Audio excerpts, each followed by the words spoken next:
Will it be San Francisco's America One or Prada from Italy? Race 1 live on ESPN2. Mark it down, less than 2 weeks. Friday night, February the 18th, 7 o'clock Eastern Time, 4 o'clock out west. Best of 9 for yachting's Holy Grail.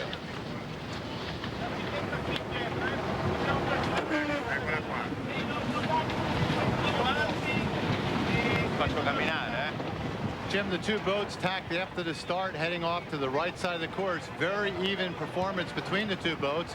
America One, the yellow line, to leeward, Prada to windward. Prada enjoys about a half a boat length lead at this time, but America One catching up. Now the idea is when America One tacks, Prada will have to stay clear because America One on starboard will have the right of way.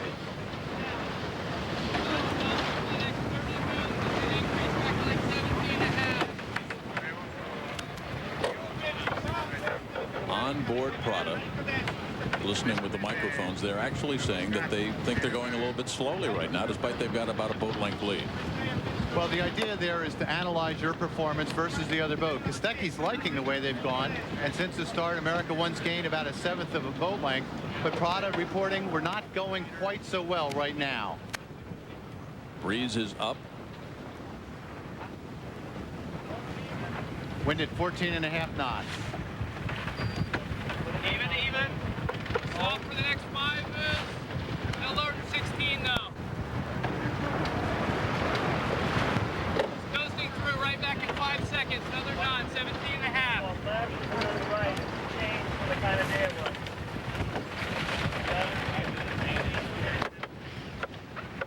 John Kostecki with the binoculars, looking upwind, trying to figure out what the wind's going to do next.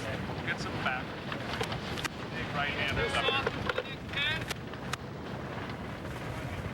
Kostecki continues to believe the wind's going to bend to the right. That'll help America One. Really up and down for the next 40 moves, but average about 17.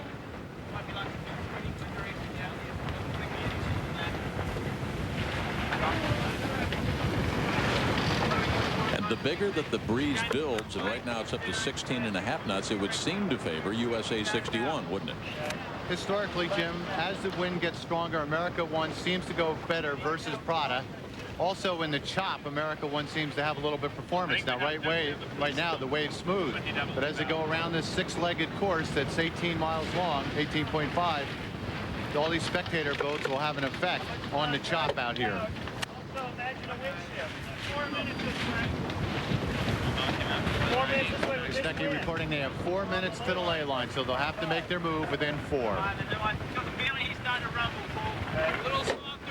You can see the wind is actually bent a little bit to the left by the course of these two boats. Huh? 50 degrees either way. If it's 5 or close.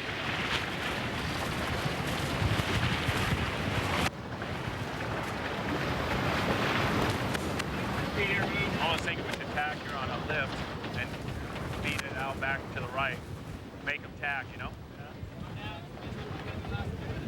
That's what we had. Yep. Here goes the flow. Pressure in 10 moves. I think maybe we should do that ball tack here. That's all. Yep. Oh, we definitely have to fix it. We see the wind go through 50 degrees at times. These guys are hoping for 5 or 6 degrees. Right? Are we ready? You want to go here or what? Huh? Are you? You're not sure, huh? I have a little piece. Hang on a second. It's got lift here and there's some up coming. It's like slight loop. Pressure in 10 moves. Back here.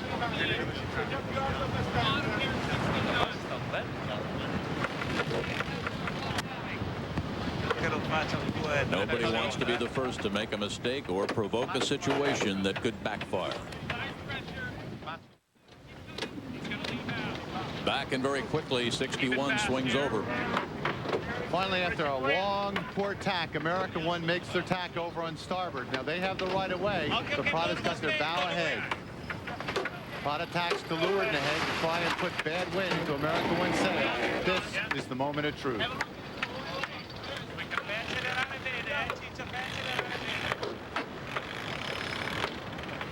America One doesn't like their position, so they roll right back out to the right side of the course. 3, 2,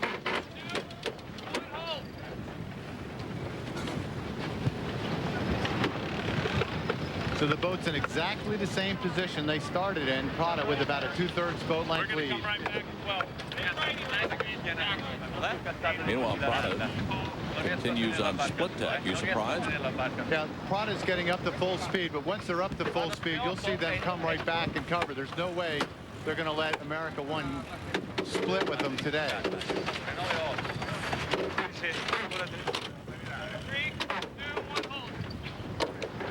Why didn't A1 head to the ley line? Well, first of all, Prada continues on starboard, Jim. America One tack there because they don't want to get pushed to the ley line. That means they'll be sailing an extra wind or be forced to make 2 tacks. So now they put Prada in a position that if the wind goes right, America One's ahead. Prada's now coming over, but I think waited a little bit too long. Just hang tough, okay? Prada still has a 2-length lead as they come together. Baby legs.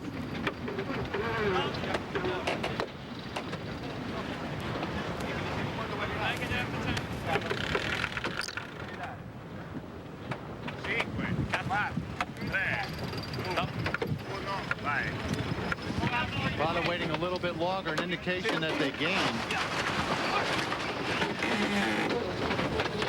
Prada gained about a 1/2 a length through those 2 tacks. So the call to hold on there worked.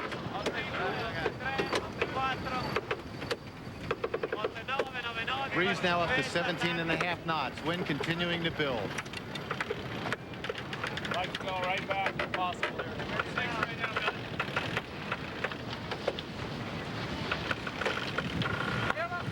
Onde da sotto, attenzione, attenzione, onde da sotto.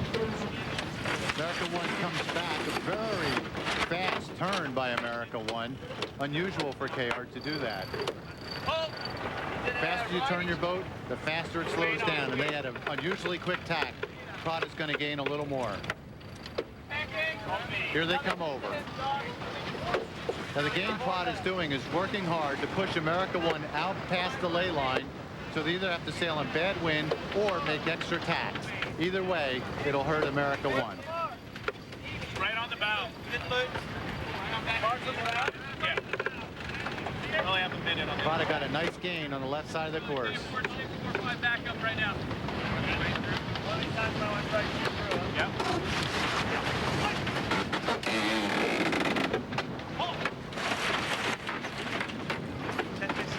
Prada now with a clean lead of about a 1/2 a length.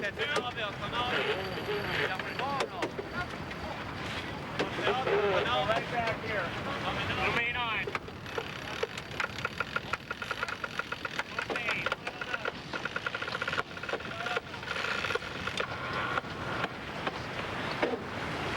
America One tacks right back. They don't want to go any further than they have to. Now Prada's in a position where they can say, okay, we've got them under control.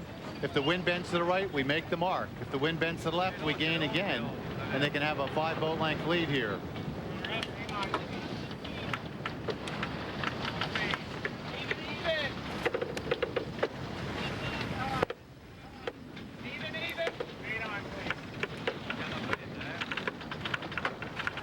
Swing on when you get a chance down there. It's important to note in a building breeze like this, when you head downwind, the boat behind will be able to bring up the new wind and close up the gap dramatically. What? No, just sail. Just sail target here, okay? Yes. Right down here, okay? Rumble down, we're gonna be in gas.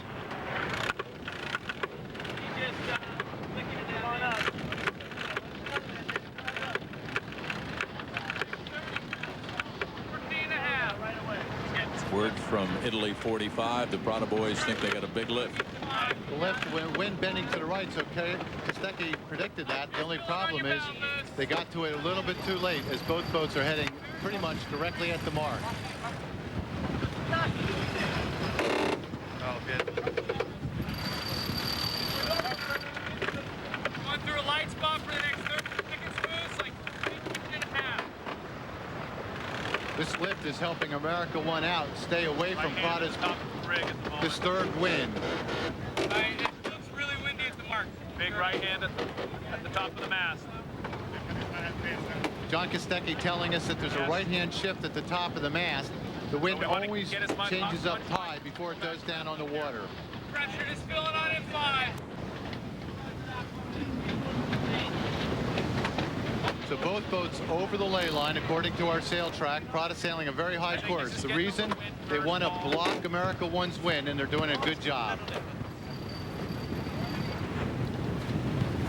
Now you've gone down a little softer for the next 5 moves. Stand over 16 though.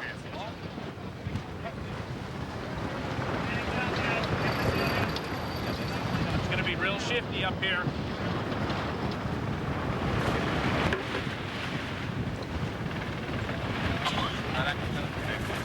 Kayard, DeAngelis, America One, and Prada.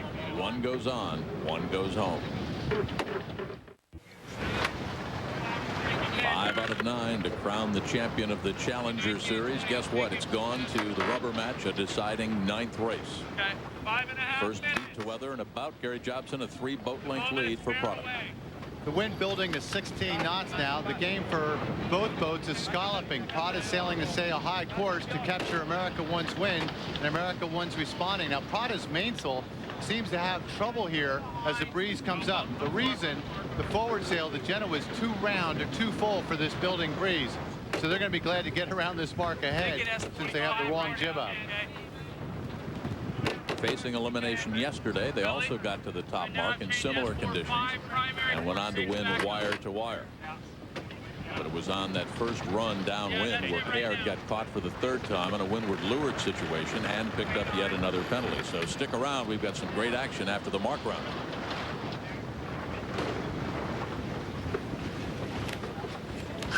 Those little motorboats you see behind the boats occasionally, those are the umpire boats. There's 2 of them out here that'll make a ruling if the 2 boats do have a collision or an alteration. And then on the 3rd, they have a wing boat out to the side. So 2 directly behind and 1 off to the side is a wing. You can see the wing boat at the bottom of the screen.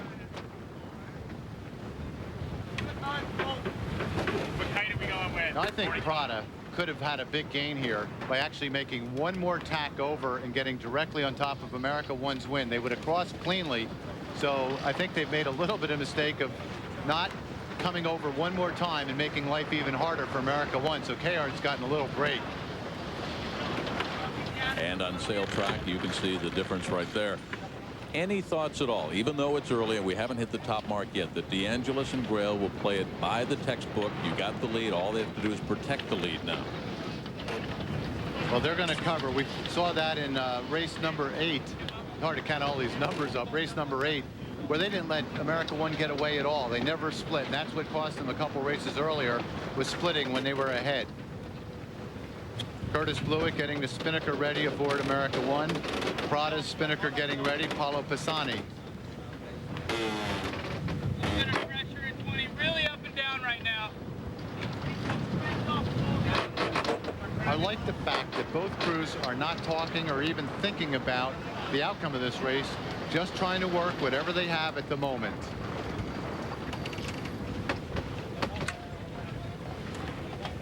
This windward mark is only about a mile from land, the closest we ever see the America's Cup boats get to land.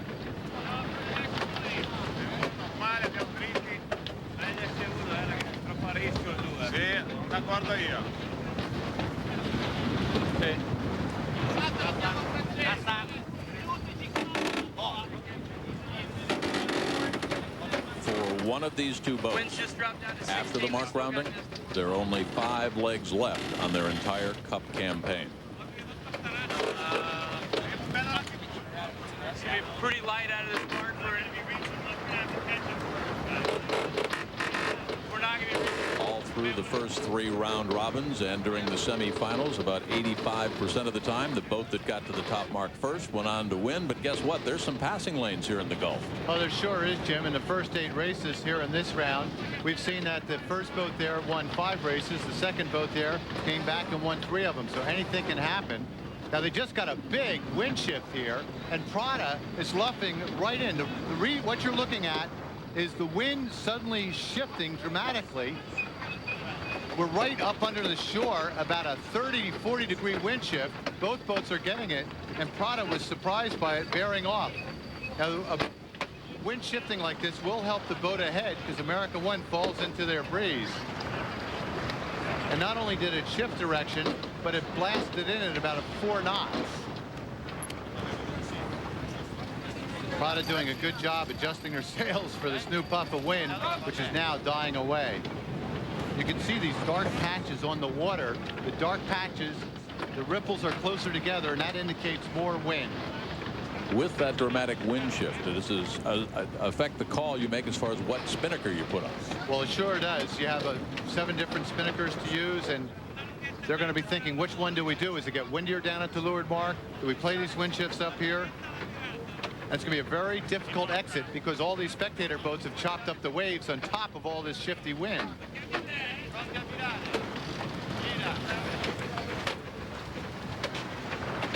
Well, when you see the lime green chutes come out, one word comes to mind when it comes to A1 spinnakers: frail. Well, they've ripped 9 of them, and they had a small tear again yesterday, and that'll be on their mind because this chop loads up the spinnakers, and that's when things break, when they get wet or they get loaded up. Right now, with this 210. Before the jig's down, get the full board. So that I do need, if you can.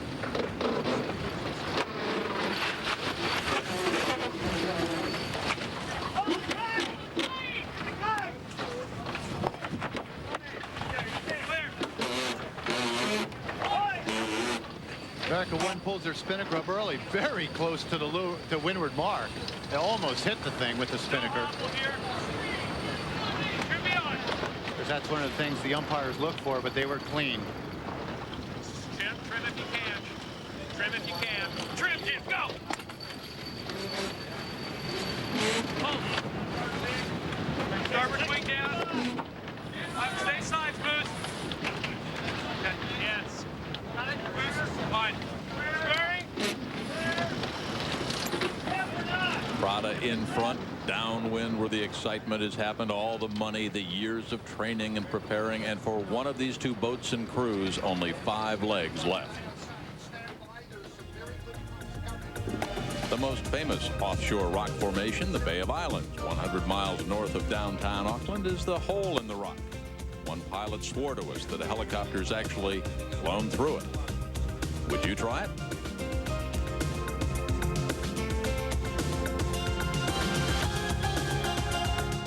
ESPN2 Sunday. Downtown Auckland, Sky Tower off in the distance. Come out on our ESPN sail track and a look at leg 2. 7.7 lengths for Prada after the Italian boat Gary rounded the top mark 34 seconds in front. America One on the starboard jibe is in a good position to block Prada's wind. If they're able to do that, they'll be able to move up dramatically. But right now, Prada is just ahead of the blanketed wind shadow of America One. Breeze is actually backed off now. It's only about 14 knots at the top of the mast of these 2 boats. 25, we got to think about. Both seem to be struggling in the chop created by all the spectator fleet out here. 7 and 3. Phil. 625.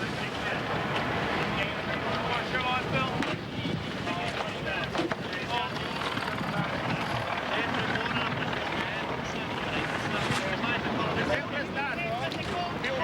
Di qua, quello voglio sempre.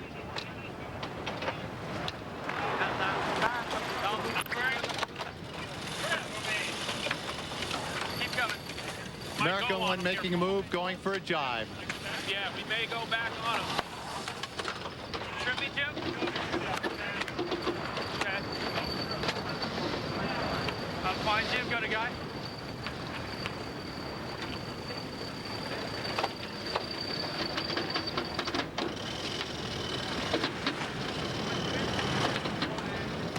Now the wind shifted there to the right. That's called a lift. And America One said, let's take advantage of it right now while we have this opportunity. Swing down a foot.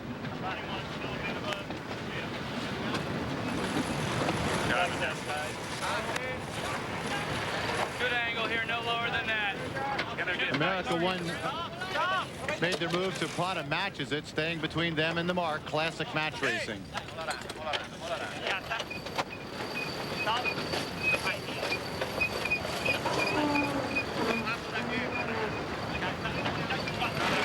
Stai poggiato che c'è aria.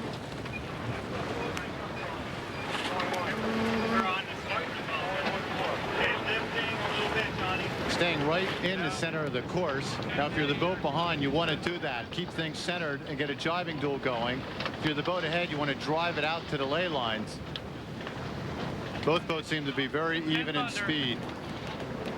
Yesterday, the boat on the screen right there, USA 61, seemed to make some rather nice gains downwind. The problem is the wind came blowing in, and then it seems to be dying as we get down to the leeward mark, so the boat ahead actually has a little bit of an advantage. They're keeping it in the center. America One goes for a jibe again to try and split. Keep coming, Phil. Okay, go to guy, Phil. For Prada, they'll continue on until they feel they're in a position to jibe and cover while they have clear wind. Chris, Phil. Keep coming. Keep coming. Keep coming. Good pop. Good pressure, though. Driving. Good angle. I think we can go here.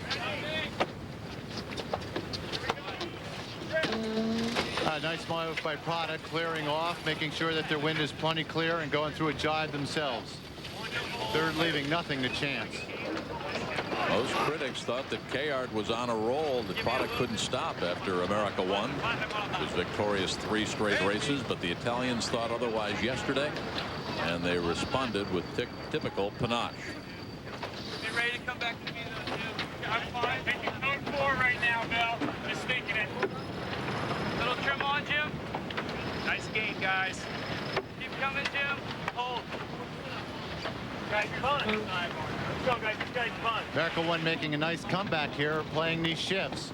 Prada has to respond by covering, but America One can pick the time they jibe. Once they're in the center of the course, with this wind going through 15 degrees, they have plenty of opportunity to take a half a length at them on each jibe. Little trim on. Breeze dropping down to 15 knots. Yesterday, wire to wire for Prada. Everything on the line. Race number 9, Challenger Finals. So here it is. Meanwhile, you're looking now at an outdoor theater, and the screen, this was the mark rounding, watched by thousands and thousands of people, and that was their reaction as Prada got to the top mark first. They had the opening ceremonies there. Michael Crawford had 2 nights of concerts there, and lots of folks watching the America's Cup. Back with Sail Track, leg number 2. It's been all Prada so far. America One moving up yellow line on a couple jibes, and Prada suddenly decides to split on starboard. The wind breezing up over 20 knots right now, and America One making a little bit of a gain, cutting the lead to 6 lengths. At one point, they were 10 lengths behind.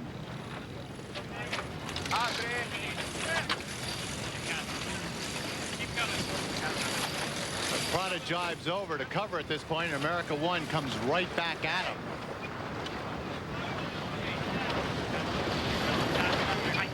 You can see the white caps building out here on the water.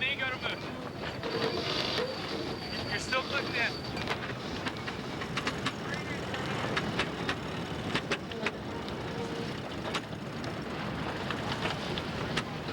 Lincoln Financial Group takes us on board USA 61.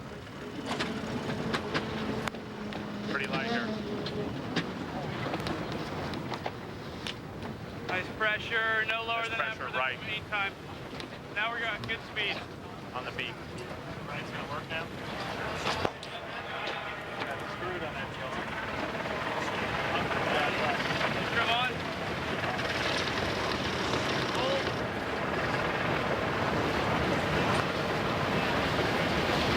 Big lift here. Lean back. Trim. A little bite on this. I don't think we're gonna make it. You wanna go right here on him? On him. Here we go.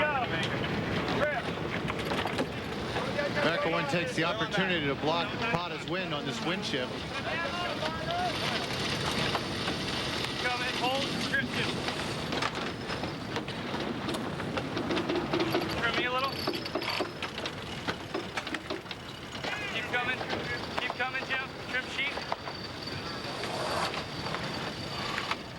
Prada makes their jibe for the mark.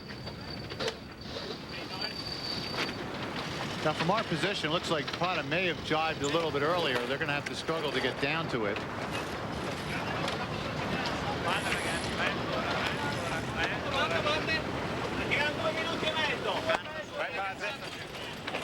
Take a look at Francesco De Angelis just staring back at the other boat. You don't want your skipper looking back. No, you don't, unless it makes it calm if he's nervous. Sometimes that helps for the tactician to say, uh-oh, my helmsman's nervous. Turn around, take a look. We're in the lead. Everything's cool. Keep sailing. Yeah, we're getting a little crazy here. Chip up. It's coming back. Bush, you got maybe a 10 top to it, okay? Yeah. Ha ragione, non scendere troppo adesso che poi fa fatica a mandare lo speed. Sometimes very short. Yeah. In general, it looks like this right is going to hold, you know. It's going to be 225 wind direction. 0.2. Close the line out there. Remain on.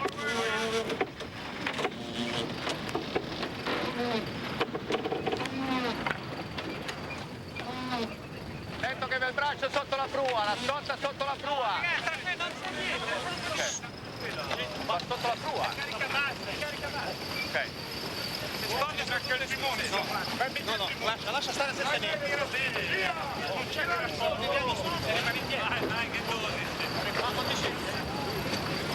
Vai Orta. There is something dragging under the Silver Bullet. And they're worried about it on board.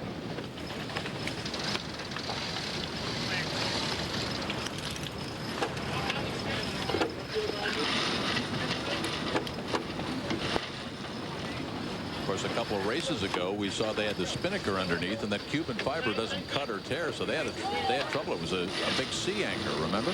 And they had the lead at that point in the race and ended up losing it. But right now, they seem to be going through the water just fine.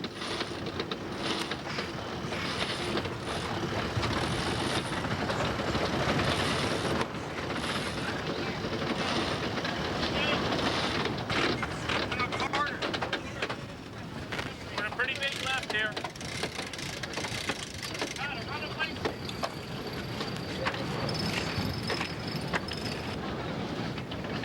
America One having a little bit better rounding, getting up on the wind faster, and they gain about a boat length on the turn. Ragazzi tranquilli, facciamo camminare sta barca, eh? But they lost 5 seconds on the leg. 39 was the delta around the bottom mark. Stai tranquilli.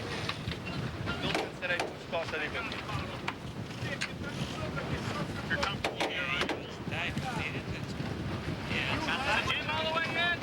Well, they call him the Baron because he is very gentlemanly and he's calm and cool and collected under pressure. De Angelis said, settle down, boys, sail on. We've got the lead. We'll be right back.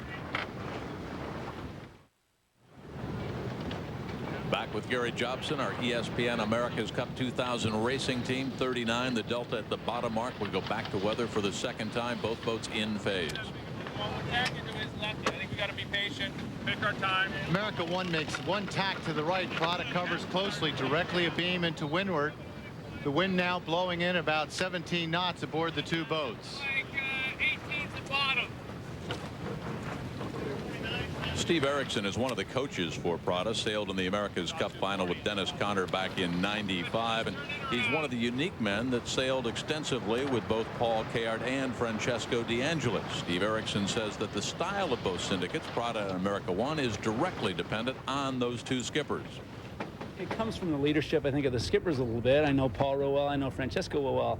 If there was just a basis that I'd say Paul runs his camp by is the buck stops here.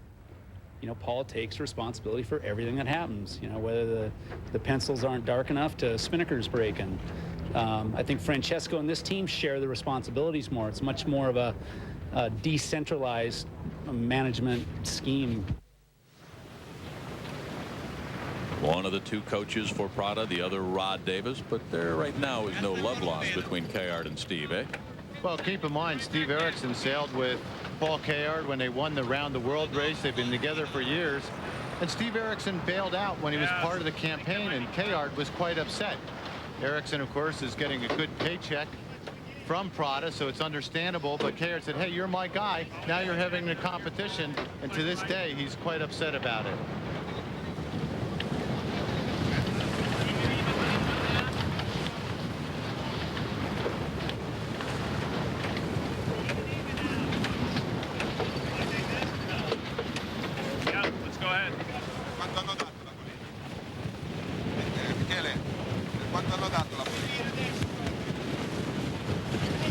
Prada anticipating a shift. And America One tacks on it immediately. They've got to get everything they can. 3, 2, 1, hold. Got it?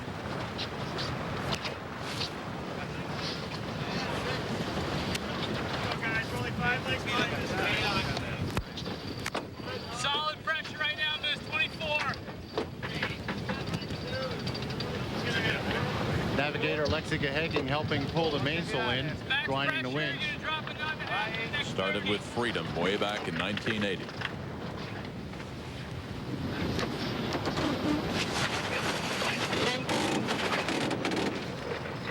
Oh, basta mangiare. 7-8 riparte, 8 nodi, 8-2, 8-3. The Prada tacks directly on top of America One. Americans will not be able to stay in this position very long.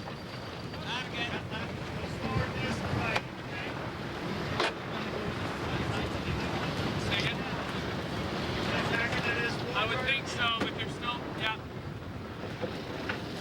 Come on. In the stink, it's definitely the 46. If it's lower range, a 45 is pretty nice in the waves, Ralphie. 340.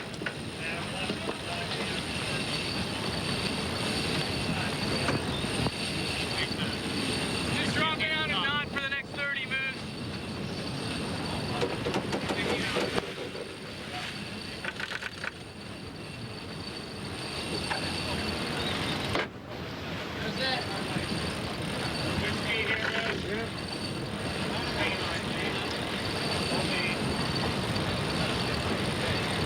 Bottom of the pressure, stand down. 4.5. Range to him. A little less wind for the next 3 or 4 minutes. How much left? Say 17.5 would be the bottom. Looks to be just right under 20. The top. Joining Gary and I aboard the North Star here for this deciding race, a member of the Kiwi camp, a very prominent member, design coordinator Tom Schnackenberg. A couple of beautiful Black Magic boats waiting the winner of this outcome. How have you watched this race so far to your keen eye? Well, I've enjoyed it, and I was very impressed with the way Prada was able to turn a tiny starting line advantage into a significant advantage at the first mark. You know, they sailed across on port tack after America One had to tack away. When they came together again, the positions were the same as they were at the start, and yet, of course, they transferred that situation 8 minutes up the course. And by picking their tacks nicely and forcing America One to do some tacks a little bit perhaps closer together than they would normally like, and then finally to have to go beyond the ley line to keep their air clear, Prada wound up going around 34 seconds in front. Tom, you serve as navigator when you're sailing on board the boat. I know you got 2 navigators on a team, but I'll take a bet you'll be on board the boat as you were in 1995. And you're also the design team coordinator. How important is it for your team to coordinate the design activity with the sailing activity with you being aboard the boat? Well, I'm not sure that my presence on board the boat is that essential, but we certainly find it's very, very important to coordinate the sailing and the design, because the sailors are racing the boat that's designed for them, and we think that the bigger part they play in the design process, the more successful the final outcome. You saw at the San Diego Yacht Club when they hoisted the old mug. Tom Schnackenberg there with Russell Coots and Peter Blake. Tom will stay with us. You stay with us too. Deciding race 9 from Auckland.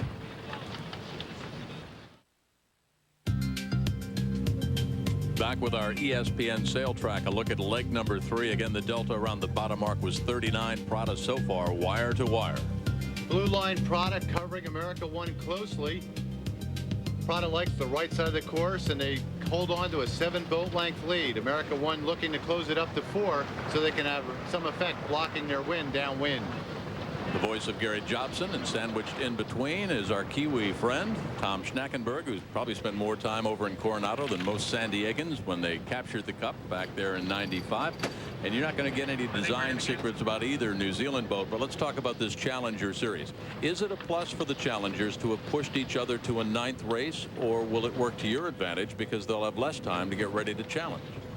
Well, there are pluses and minuses. You know, putting themselves to a 9th race increases their experience. It means they get to know the Auckland waters better.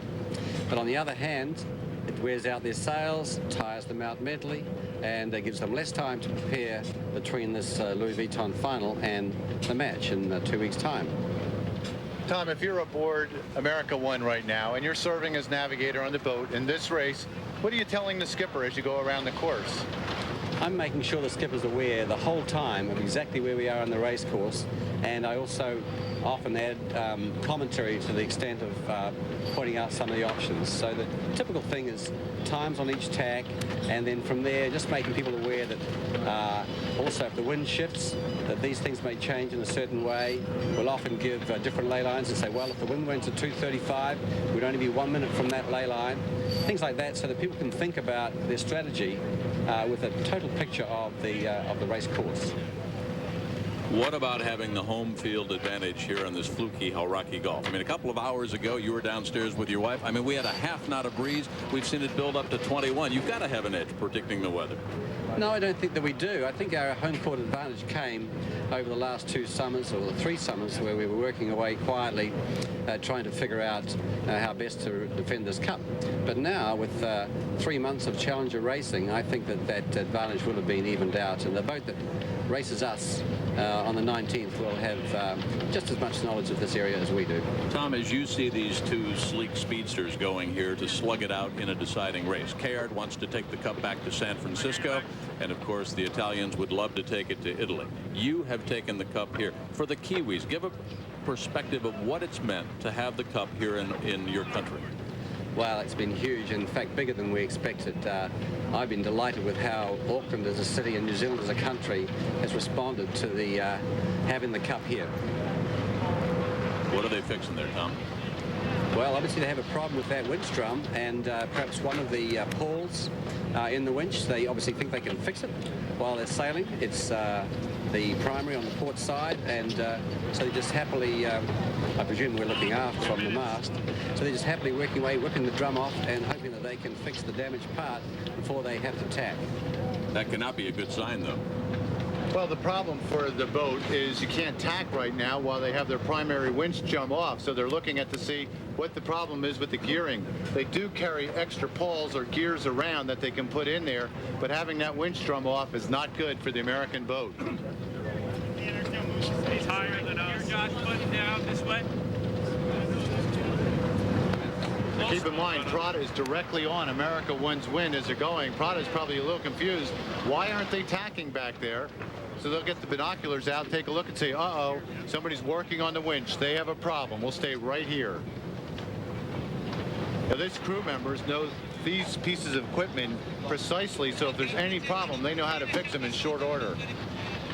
Yeah, that's true. Normally the guys who work the winches are the same ones who maintain them, and they become effectively winch engineers themselves, and that's the best situation, so that if something does go wrong in the boat, you've got the very right person on the job fixing it. As you pointed out, Gary, it cuts down the tactical options, and it means that for a while everybody's just got to keep going as fast as they can and just hope that they get the winch fixed quickly. Well, all sailors have been through this before with a broken winch, and they know how to fix it, and they look like they're working feverishly to do just that.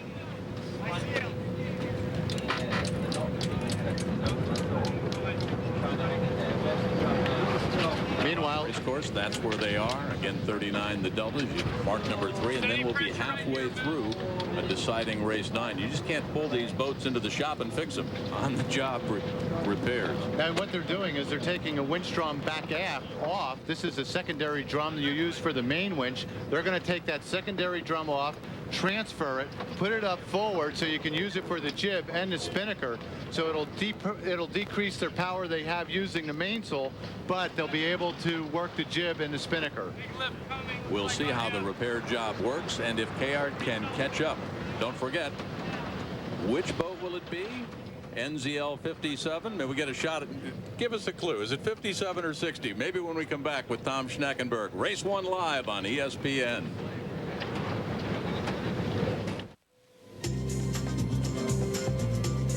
Back on leg 3, you can see the exhaust, and right now A1 Gary getting some bad air.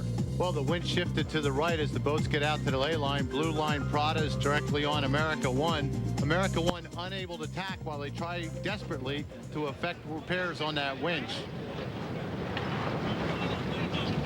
Looks like they've got the winch all set up. Carter Perrin working very hard there with Gavin Brady to get the new winch. They've got it on. Now this is a winch drum and gear system that they've taken from the main sheet, the secondary main sheet, and the stern of the boat. They've got it going and they go through attack immediately.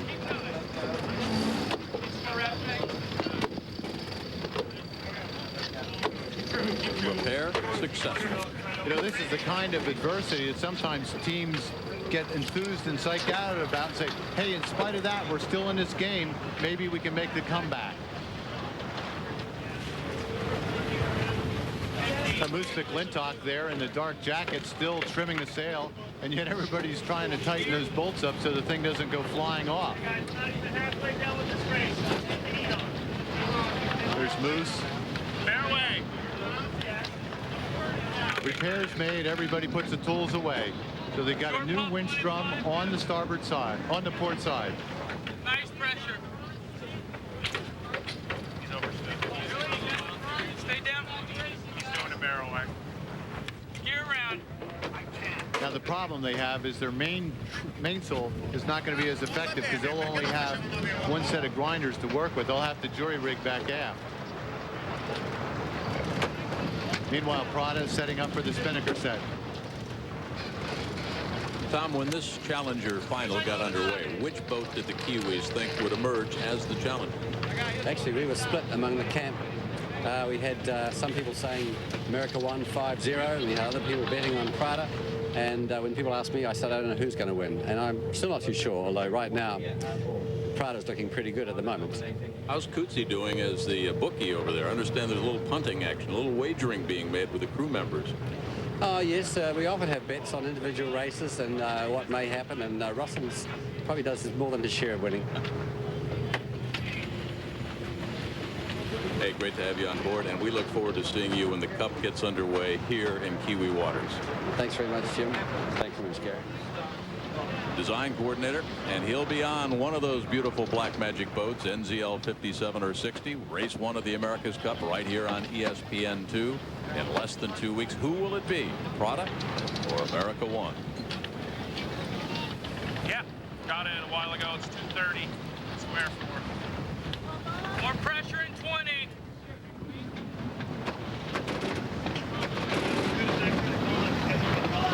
Good job, man.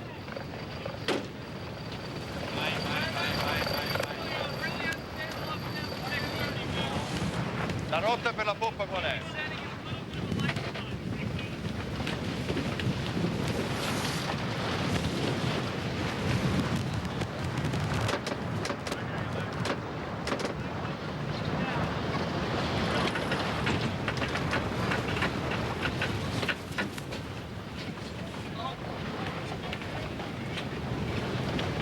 Gary, after the mark rounding and the chute comes up, I think we'll get a pretty good idea if that repair job was successful.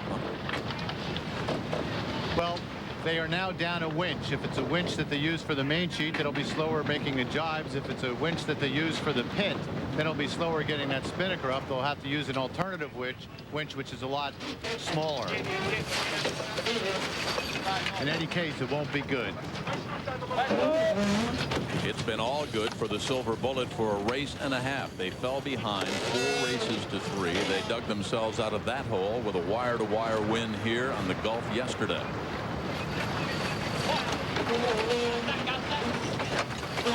And a perfect spinnaker set by Prada.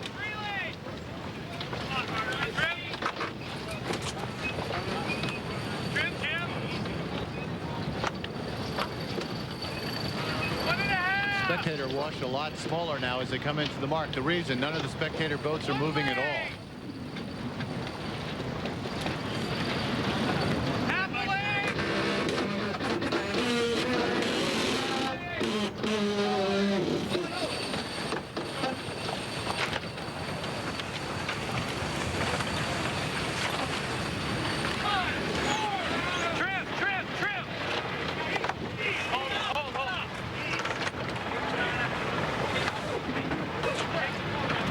Spinnaker not quite up to the top of the mast as they get the thing to fill.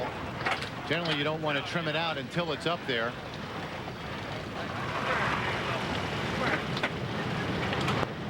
That could be because of the winch. Very difficult to get a sail up like that. You don't have the leverage power, and the extra winch they've used did come from the pit area, not the main sheet area. But they'll be able to grind it up.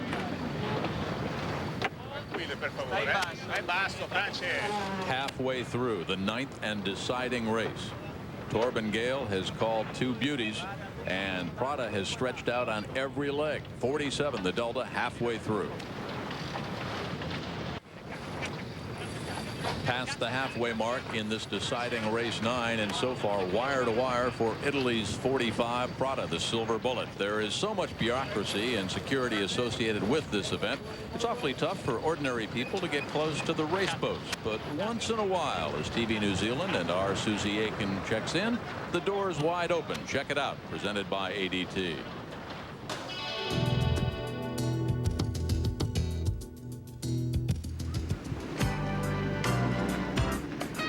A little black magic moment for a bunch of young Kiwi sailors. It's tough the way the America's Cup's set up because the boats are so inaccessible to the public, you know, and if we get a chance like today, which has just happened out of the blue, it's something pretty special in it. You'd recognise the big boats, the little ones up P class. It's the boat that most New Zealand yachties started in, and it's got a great reputation. Some of our best sailors have come out of P class and over the years, and I think it's a great little boat. It was 17 years ago today that I was sailing that boat behind me, so it's pretty cool to get back into it. At 7 foot long and 85 pounds, the first step to bigger things. Just to get on board the boat, touch the steering wheel and touch the grinders and be close to the crew is just magnificent. Come on, you two, you're almost there. Keep going, he's there, stop, 41 seconds. Oh, it's a dream come true, I guess. This is it. Where everyone's heading and we're here. Once these guys can sail a P class well, they can probably end up sailing one of these pretty well one day.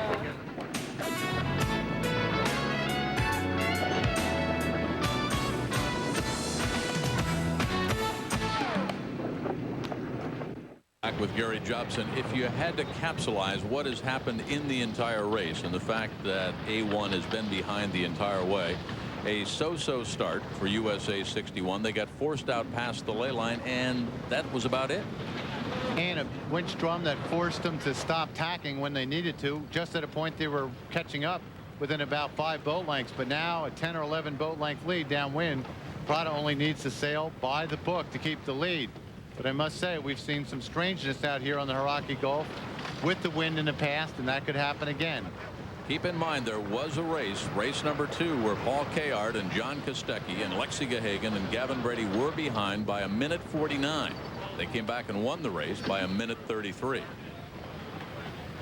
The difference in that race, Prada went sailing off by themselves in lighter breeze, and America 1 was able to split from behind, pick up some new wind on the other side of the course, and make up a lot of ground in a short period of time. You have pressure coming back, Paul. Don't need you any higher. What about the small 3? Don't we have a little bit smaller of a 3? Yeah. It's crispy. Oh. Out of the University of Houston, or out of the University of Texas. One more puff coming. We may be 26 years of age. Will be heading to Sydney. You'll be there for the Olympics and watch him. Some nice puff developing, and we might have to try to get it. Not for like another 30 seconds.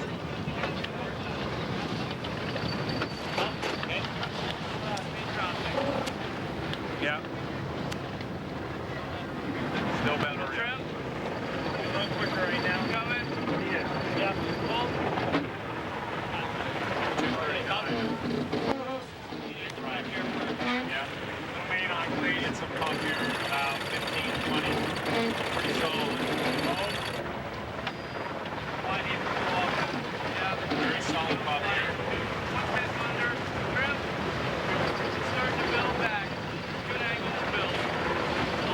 You can only wonder, after the years of preparation, the fundraising, the designing, the tank testing, and the sailing here, and the dream to take the Cup to San Francisco, what's going through the mind of Paul Kayart, 11+ boat lengths behind in the last race. Jim, right now, Paul Kayart is not worried about the outcome. He's just trying to get every little bit of something up from the wind that he can out of the boat.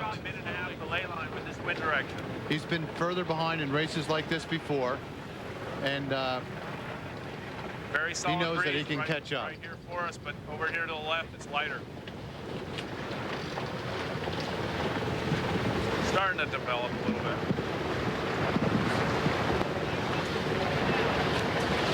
Trim. No major change. Hold. Right at target, no lower than that. Yeah. But there isn't much right over there. Trim. You can see how puffy it is out here on the race course. The puffier it is, the better chance America One will have to catch up. Because product could fall into a light patch, and America One can make up a lot of ground in a short period of time. But I would say at this point, we're in a football game, and America One's down by 2 touchdowns and a field goal.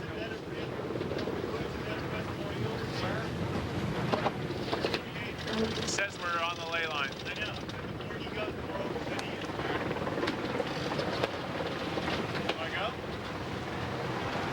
I think we should go. Go main.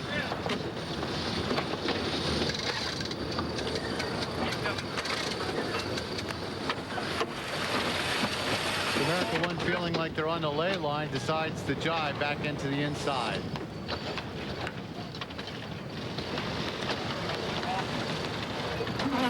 And Prada matches them perfectly right out of the book. Stay between your opponent and the finish, and the next mark. Low is better for pressure. Or low is better for pressure. No. You know, it's been said that the Italians sail better when they sail looser, but in a race like this with everything on the line, there is absolutely no way DeAngelis and Torben Grail are going to let A1 split. As we check our Lincoln Financial Group race deltas so far, you can see that Italy 45 has stretched out on each and every leg. Meanwhile, back at America's Cup Village at Viaduct Basin, the reaction inside, the loaded hogs, and people are watching and enjoying. We showed you the mark rounding out there at the theater. We've got A1 supporters. We've got Prada rooters. There's some Kiwis wondering who they'll face here on ESPN.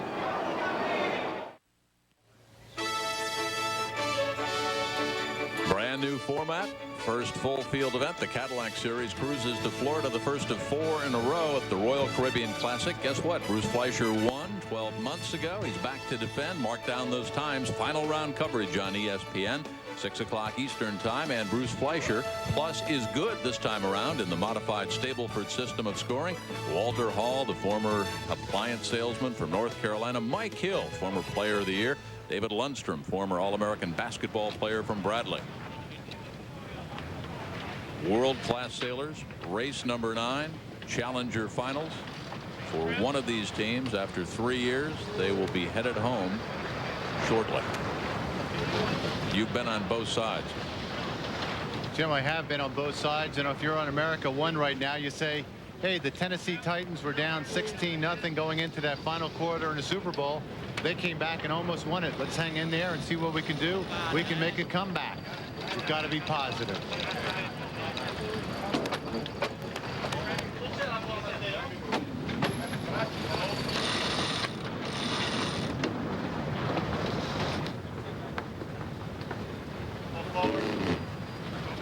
Swing all the way up, Phil, and trim on.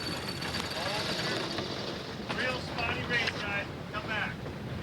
Little trim. Get the jib teed up, whatever it's going to be. We're going to come in this thing quick. Got a strut on?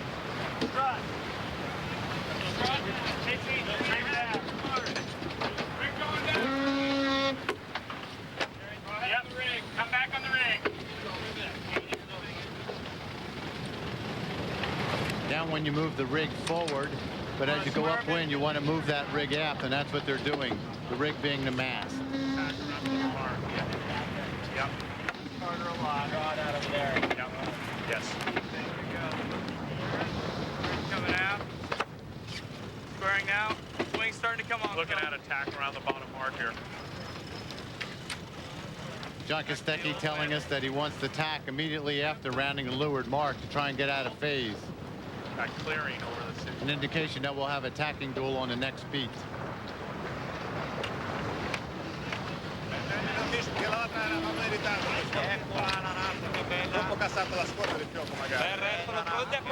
If you don't speak Italian, what they're talking about on board Prada, they're getting a little bit nervous. They think there's a slight gain by San Francisco's A1.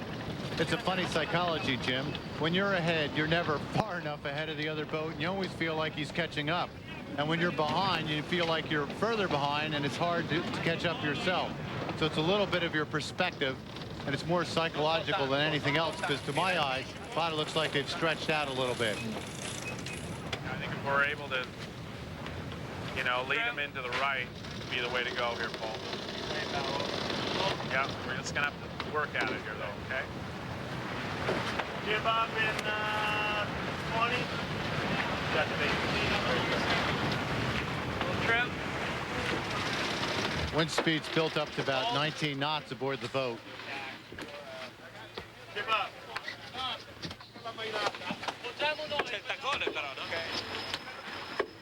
That's a tough one. Pronti? Vai, vai. Vai con la vela. Prada will be tacking before A1 gets to the mark. That'll be a little bit of a surprise to Kostecki because he's trying to get the jump and tack right away. But Prada must really like the right side of the course to allow themselves to get out of phase. So Kostecki will be in a position to adjust his game plan when he sees what Prada does. Now Prada a little late getting their spinnaker down and is going into water.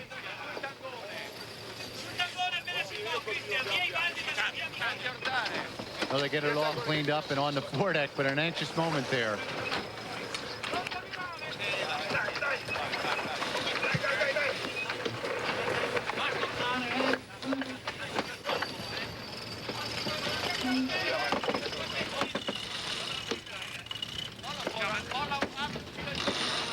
Now, Prada won't tack immediately because America One's on starboard with the right-of-way. Then you must stay clear.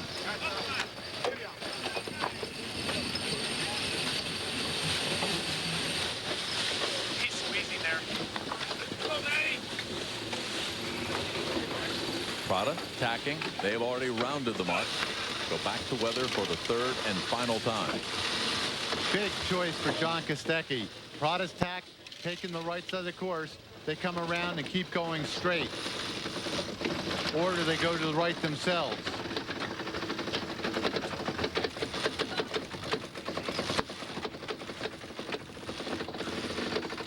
And as Gary detailed it, the result of that decision, this race could hang in the balance.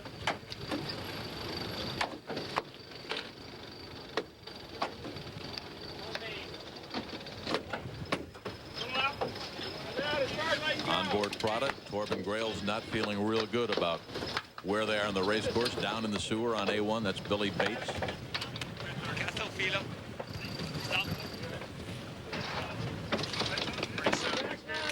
Prada continues to stretch out on port, but they got to be thinking about coming back soon.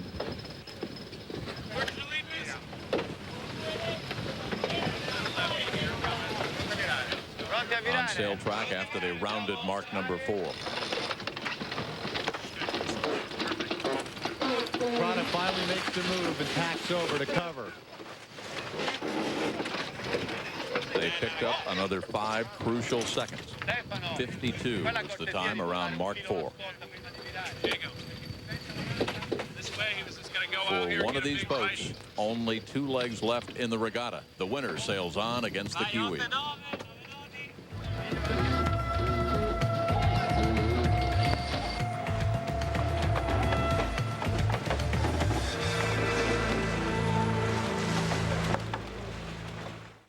There are return the Cup to its home back in America, we'd have to face the usual obstacles, and a few we didn't plan on. Captain, look!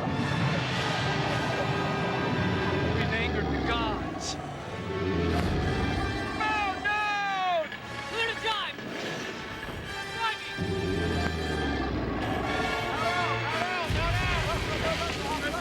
Our crewmanship had bested the great Poseidon. Perhaps we'd get to face the Kiwis after all.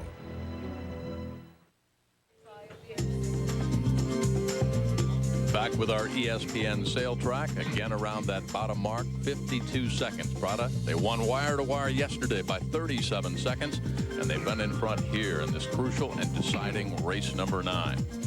No errors whatsoever for DeAngelis, Torben Grail.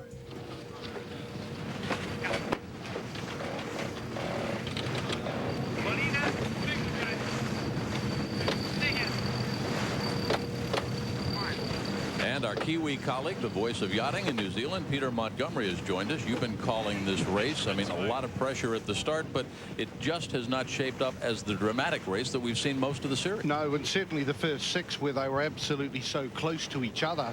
I think one of the key things that was very, very interesting was the lovely tactics and the subtlety and the sophistication of the maritime maneuvers, if you like, of Prada on that first beat to windward, because when they went in that straight line drag race for the 8 minutes, again, it was more of the same that we've seen right through this final. The boat's very, very close. So how did they edge out? Now here is outstanding tactics from Torben Grail today and yesterday, from the same bloke who went walkabout 3 days ago. I mean, it's just hard to put it all into context. If you were Coutts and Butterworth and New Zealand and behind by as much as Kayart and Kostecki are right now, what would you be doing? Well, you just got to try and keep the game close, really.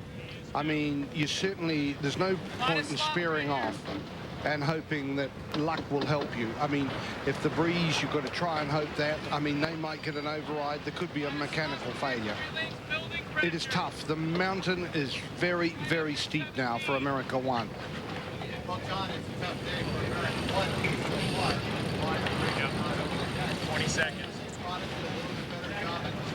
I mean, what we're looking at here is, I mean, do you realize, I guess you've worked this all out, Jim, but I mean, it's going to be, I mean, while I keep going on and you and Gary tease me when I talk about a beautiful day on the Hauraki Gulf and how proud I am as a New Zealander to be of this special area of sailing, but here on the Hauraki Gulf, history for International Sports Holders Prize, because if this position stays for the first time, America will not be in the America's Cup.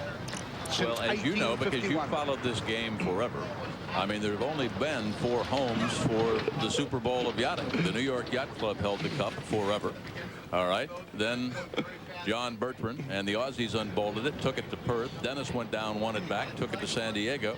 And your friends, Sir Peter Blake and Russell Coutts, brought it down here. I was chuckling because of your previous answer, if you must know, to wipe that silly grin off your face. Because I thought your answer was Kiwi doublespeak for it. They've got no chance. Well, it is a little bit of that like that. Really, it's going to be hard. What I thought you were going to say was there's only 4 America's Cups you've never been to. But no, I mean, really now, it's, I mean, short of a major mechanical failure, Prada shouldn't lose this. They shouldn't. But it's still going to happen.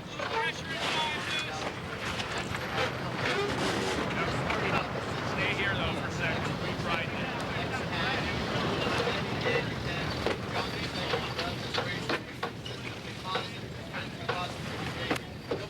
it. And you look at sail track, leg number 5.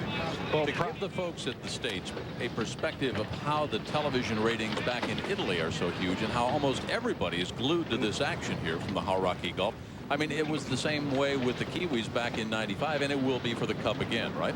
Well, already just set against the backdrop that New Zealand has 3.8 million people. That's our total population.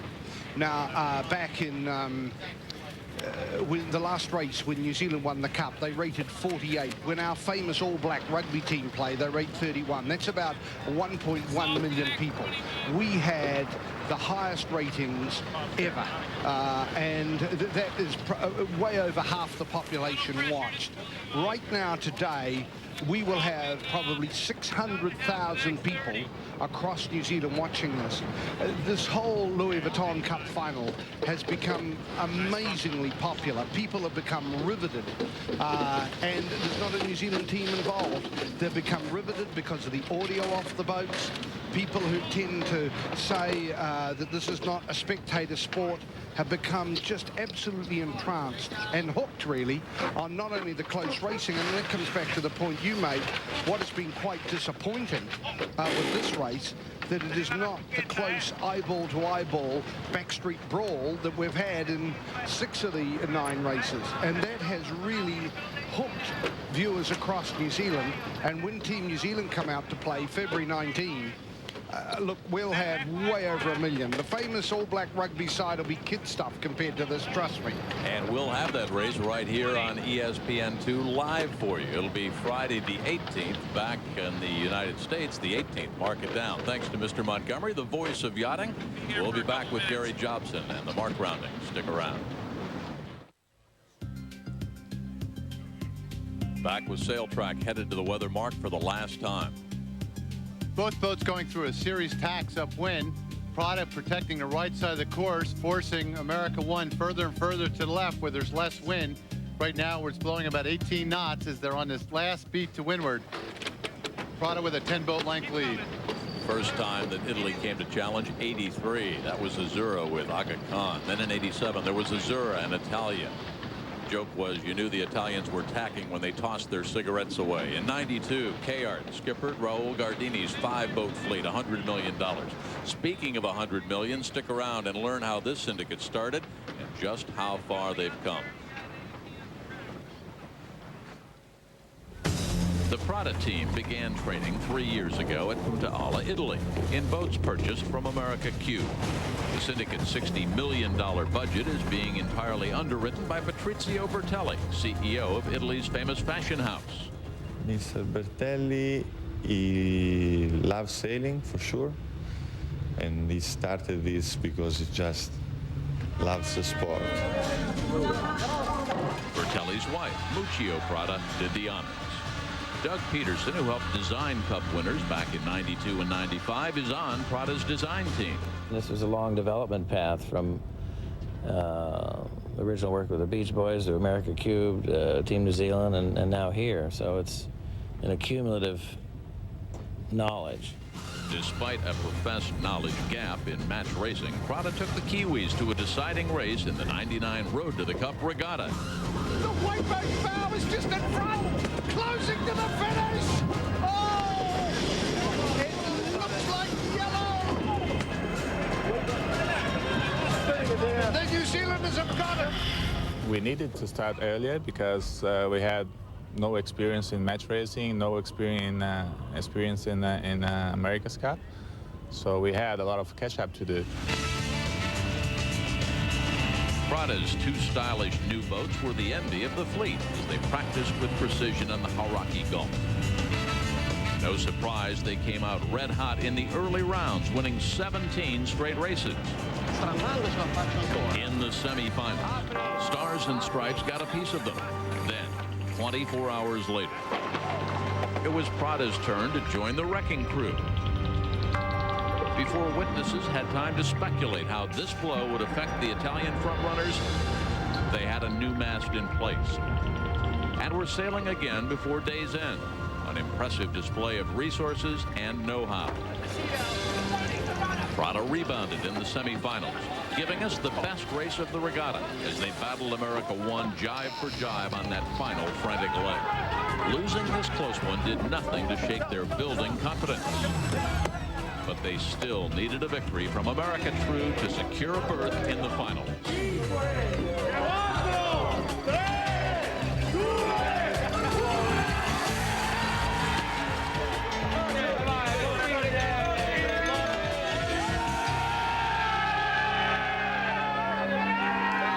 Mr. Bertelli, the head of a family-owned fashion business, an astute businessman and avid sailor, celebrating when they qualified for the Challenger Finals. Speaking of celebrations, there could be another one in less than an hour.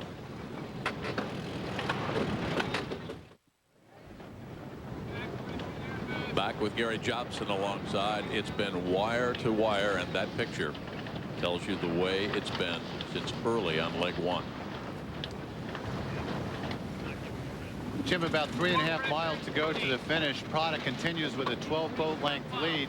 Wind very choppy and shifty up here. You can see the boats altering course dramatically with every wind change.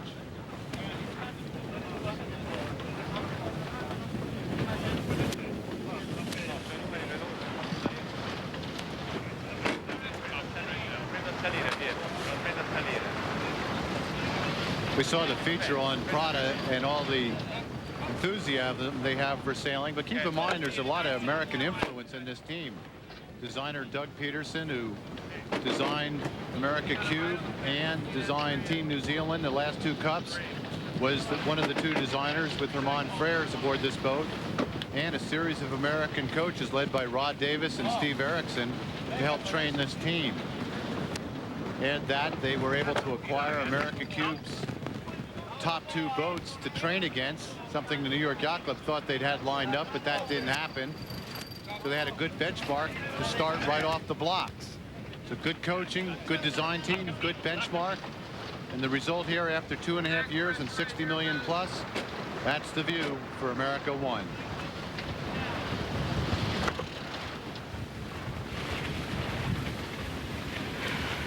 Just getting into the spectator wash. See John Kostecki with hands on his hips. Anytime I see a tactician putting hands on the hips, it's a sign of disappointment. Call him and Phil Grimes. Huh? You could never see him. Pressure is to fill it. You always got to call him. We're not moving the mark. Fuck this film Meanwhile, about now. on Italy 45 on board Prada, Righty now up DeAngelis just saying, keep it simple. Everybody stay calm. I liked his style the other night after he fell behind 4-3 and the pressure was really on. He said there was a technical debriefing, then there was the crew debriefing, and slowly we wound into dinner, and there was some wine, and then there was some more wine, and then there was an after dinner scotch, and then we went out to sail. 4 races to 3. It could have been a clinching day for USA 61.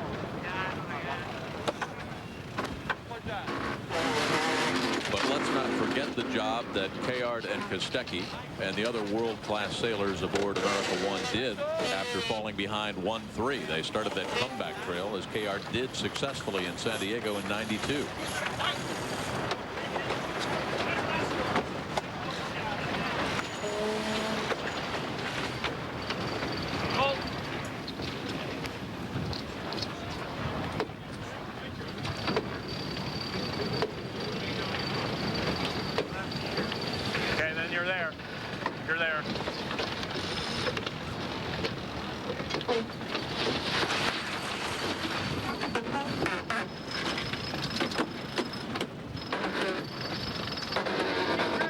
America One is going to do a jibe set where they come around the mark, bear off, jibe over, and then pull the spinnaker up.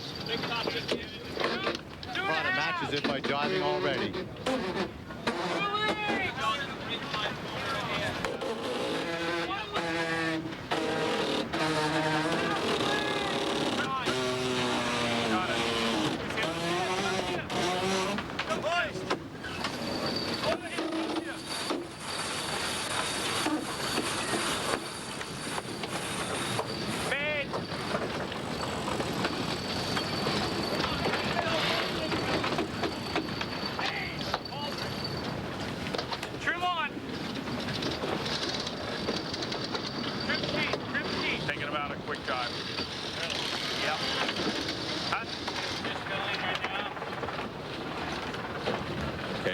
Thinking about a quick jibe. Very slow spinnaker set. They'll have to get up to full speed before they make any maneuvers. He's got no wind.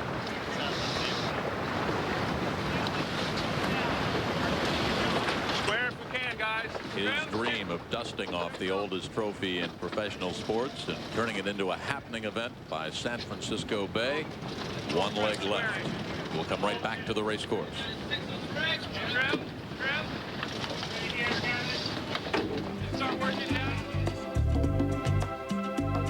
New Zealand black sand beaches are all on the west coast of the North Island. Black color, the result of traces of black iron that are pulverized by big waves that constantly pound the coastline.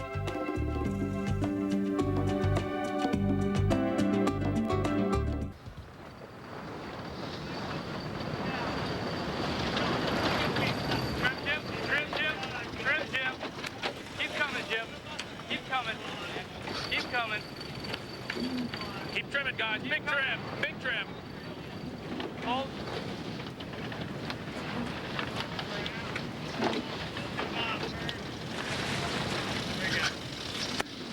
Got good pressure building on here, Paul. C'è da andare, però non scendere di più, eh. Appena siamo liberi da lui, non facciamo anche casino, 2.25, pronto a strambare. Pronti a strambare?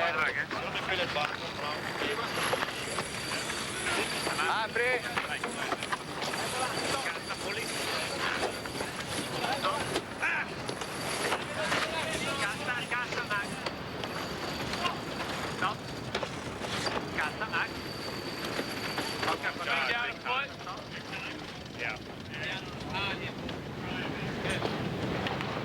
Really good pressure and speed.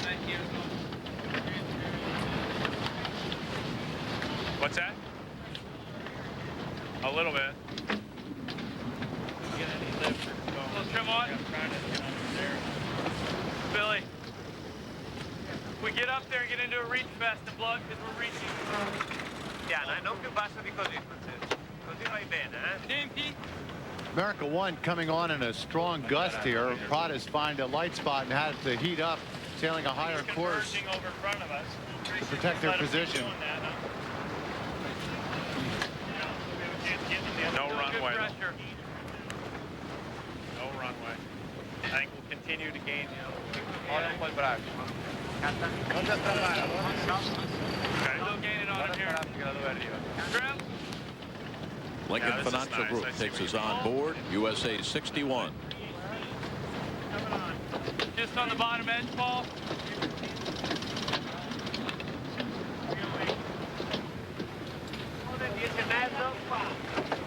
Eccola qua. Okay.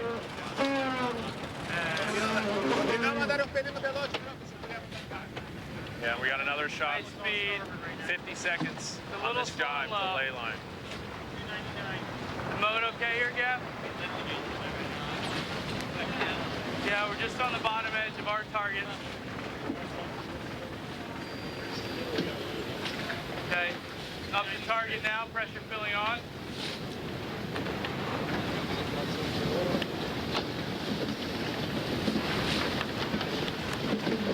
Pretty even pressure.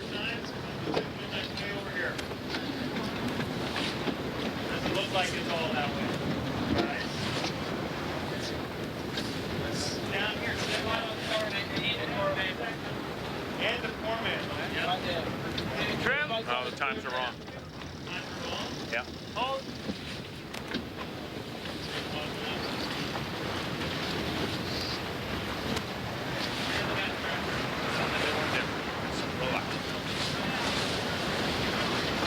Trim. Hold. Yeah, it looks like about even on time.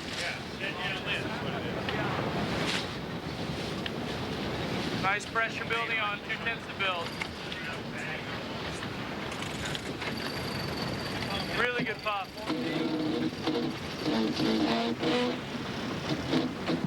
Nice pressure here. Really good puff. Up the target. So did I, Paul. Got 3 minutes this way, 90 yet.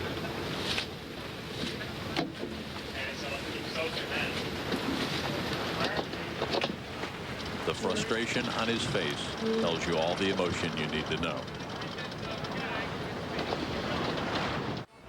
We won't soon forget this moment in San Diego in '95 when Team New Zealand crossed the finish line in the final race of its impressive America's Cup sweep. 5 years later, there may be a flaw in the Kiwi program. Their two boats are training every day, but can the crew be race hardened without outside competition? They have a very strong team and they know the place very well, and they've been sailing and developing, and they have some advantage of being the defenders, as all the America's Cup defenders always had. But on the other hand, I think we had a very good series of challenger, and I think that's an advantage because we don't always sail against the same person. It's always different boats, different person. I think the main problem with us not being exposed to the racing is psychological, really. We will practice a lot of these situations in-house, and in some ways there's advantages to that because you can go out and you can repeat something that you've made a mistake at, and you can get honest input from the other boat so that you can work collectively through all the manoeuvres that you think you are weak on and improve them. But there's nothing like being in a situation where all of a sudden, if you do make the mistake, it's a real error. This billboard reflects Kiwi expectations of another 5-0 sweep.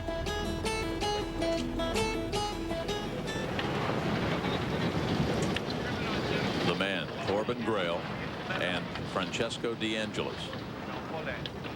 That man, born 40 years ago in Naples, Italy, literally, along with Torben, his tactician Gary, as we talk to the top, carrying the weight of an entire nation this day. Were there rumors of a tennis match last night? I think it's a good way to relax. If you got all this pressure, go do something else. Get a little physical activity and play some tennis. Torben Grail out on the court.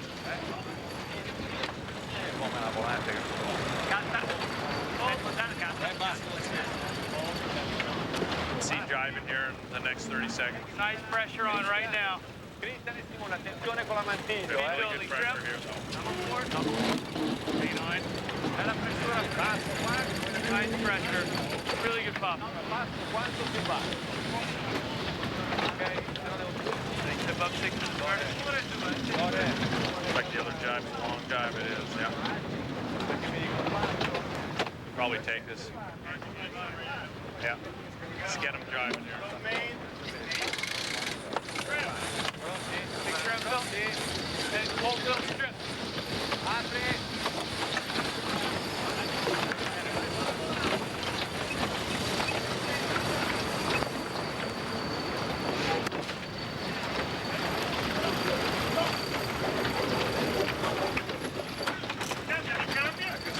You'll be looking there at the boat that will challenge the Kiwis for yachting's holy grail, Prada. And you really can't say enough about the Italian resolve. I mean, they saw a 3-1 lead evaporate, caught by the Americans. Kayard stuck it to him one night at the press conference and said, well, it'll be interesting to see how these boys respond now that the pressure's on them. They fell behind 4 races to 3, came back and squared it up yesterday, and now go out, they win races back to back, and they will be the challengers.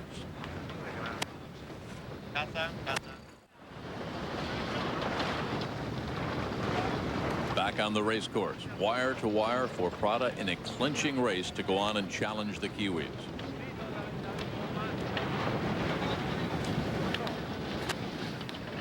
The difference in this race, Prada had a little bit better start, seemed to have a little bit more speed in this flat water that she performed so well, and once they got ahead, textbook covering. Prada's done a very nice job here today.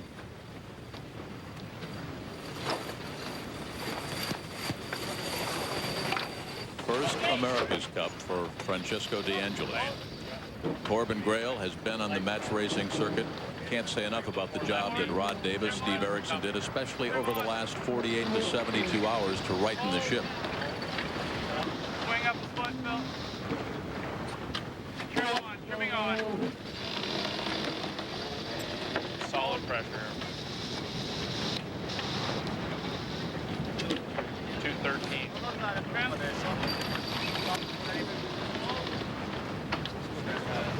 Probably lay from here.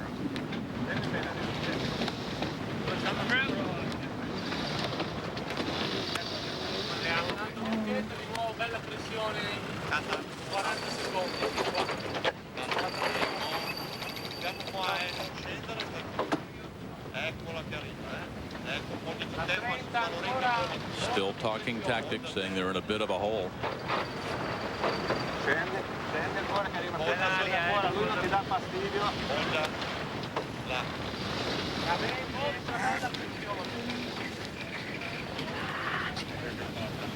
Lascialo andare, andiamo così là.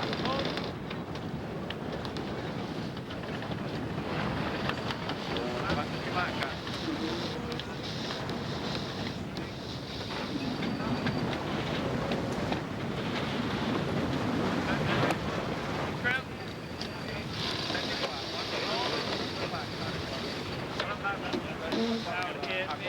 You can be sure the hearts of every one of those guys on Prada is pounding right now. Just can't wait to cross the line. Take more in 3. Square. Trim on.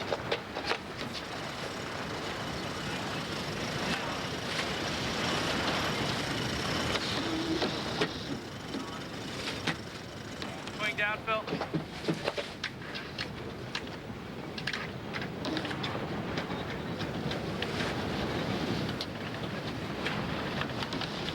Trim.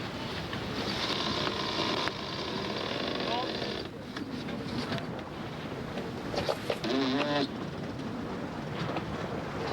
Trim.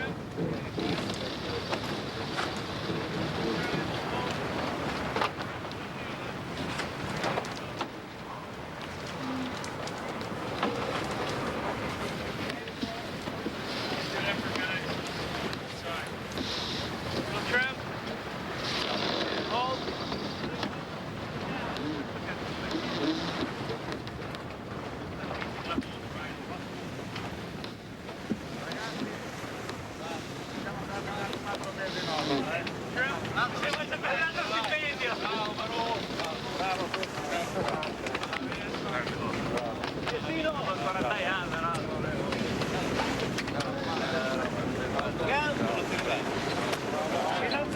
Grazie Dio di tanta fatica.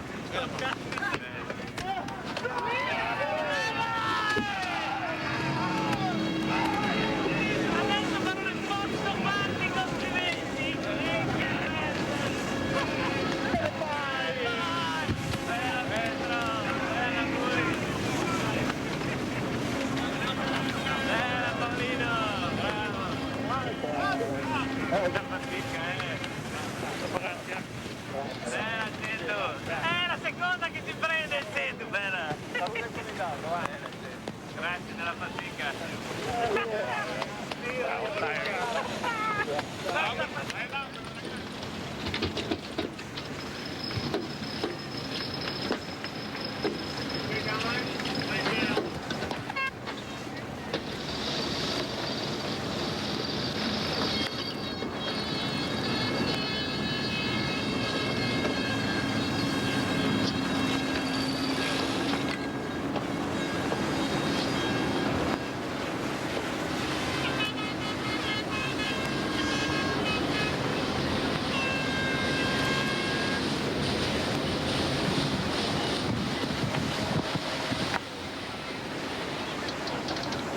Vai, tutto molle lo strallo a tua.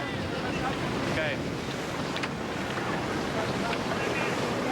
Get to know the Italians. The Afterguard, DeAngelis, Braille, Blasi, Avaldi, Max Galli, Lorenzo Mazza, Paolo Bassani. Because Italy will challenge for the Super Bowl of sailing for the first time ever. Mark down our times. We'll be live. ESPN will bring it to you on ESPN2. Italy against the Kiwis. 7 o'clock Eastern time, 4 o'clock on the West Coast on February 18th. Won 2 cups. This is the best and most experienced corps of Cup sailors in the world. At age 40, skipper Russell Coots is at the top of his game. He is now 12-0 in Cup races. Impressive. Trimmers Simon Dobney and Warwick Flory, bowman Dean Phipps, wind guru Murray Jones, and tactician Brad Butterworth are world-class at their positions. Collectively, the Swiss Six have sailed in 22 America's Cups and have 2 wins apiece. Team domination has been the theme of this America's Cup, and as we've said before, it appears that Team New Zealand has a problem in the back of the boat, and many people, Gary, have been campaigning for a change. Team New Zealand has done just that. They've brought in Frenchman and world match race champion Bertrand Passet as tactician. A good move. and they hope Bertrand reverses their fortunes that started with the breakdown in race number 1. Race 1 was sailed in 20-plus knots of wind and lumpy seas. Well, finally, we got to see the two boats side by side, and they looked dead even. The first sign of a problem was a frantic bailing on New Zealand, and America's Cup first. They took on 6 tons of water. Then it all went south. First, the end of the boom snapped off. Then, the jib cringle let go when a wave hit the bow. Then the replacement jib pulled out of the bent foil.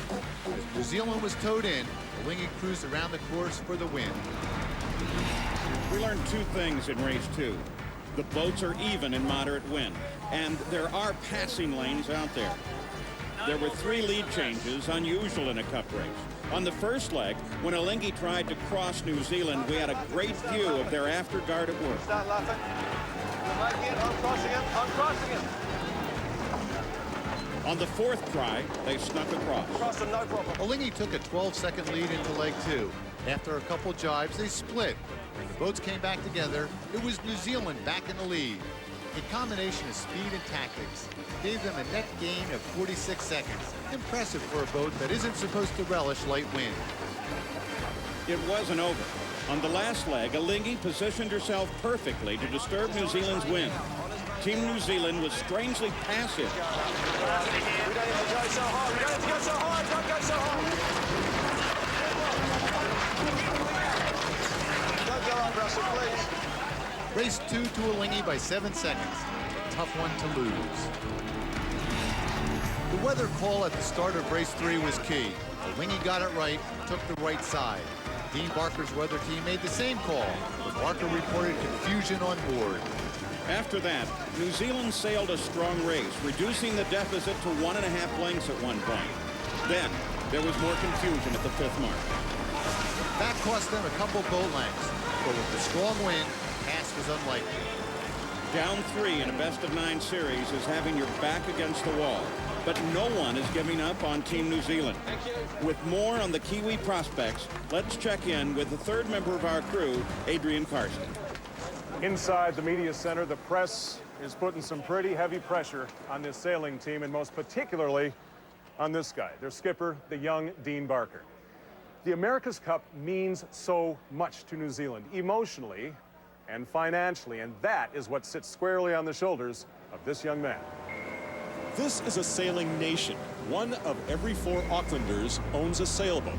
Now, the pressure on Dean Barker has hit the red line. He first basked in the limelight in 2000 when Russell Coutts himself gave him the helm for deciding race 5. But a claim is easy. The limelight in defeat is brutal. Like a lot of sailors, he finds his comfort level on the job, at the wheel of the black boat 3 miles out. Let's hope so, because he must win today to kick off the greatest America's Cup comeback ever for the most sought-after trophy in sport.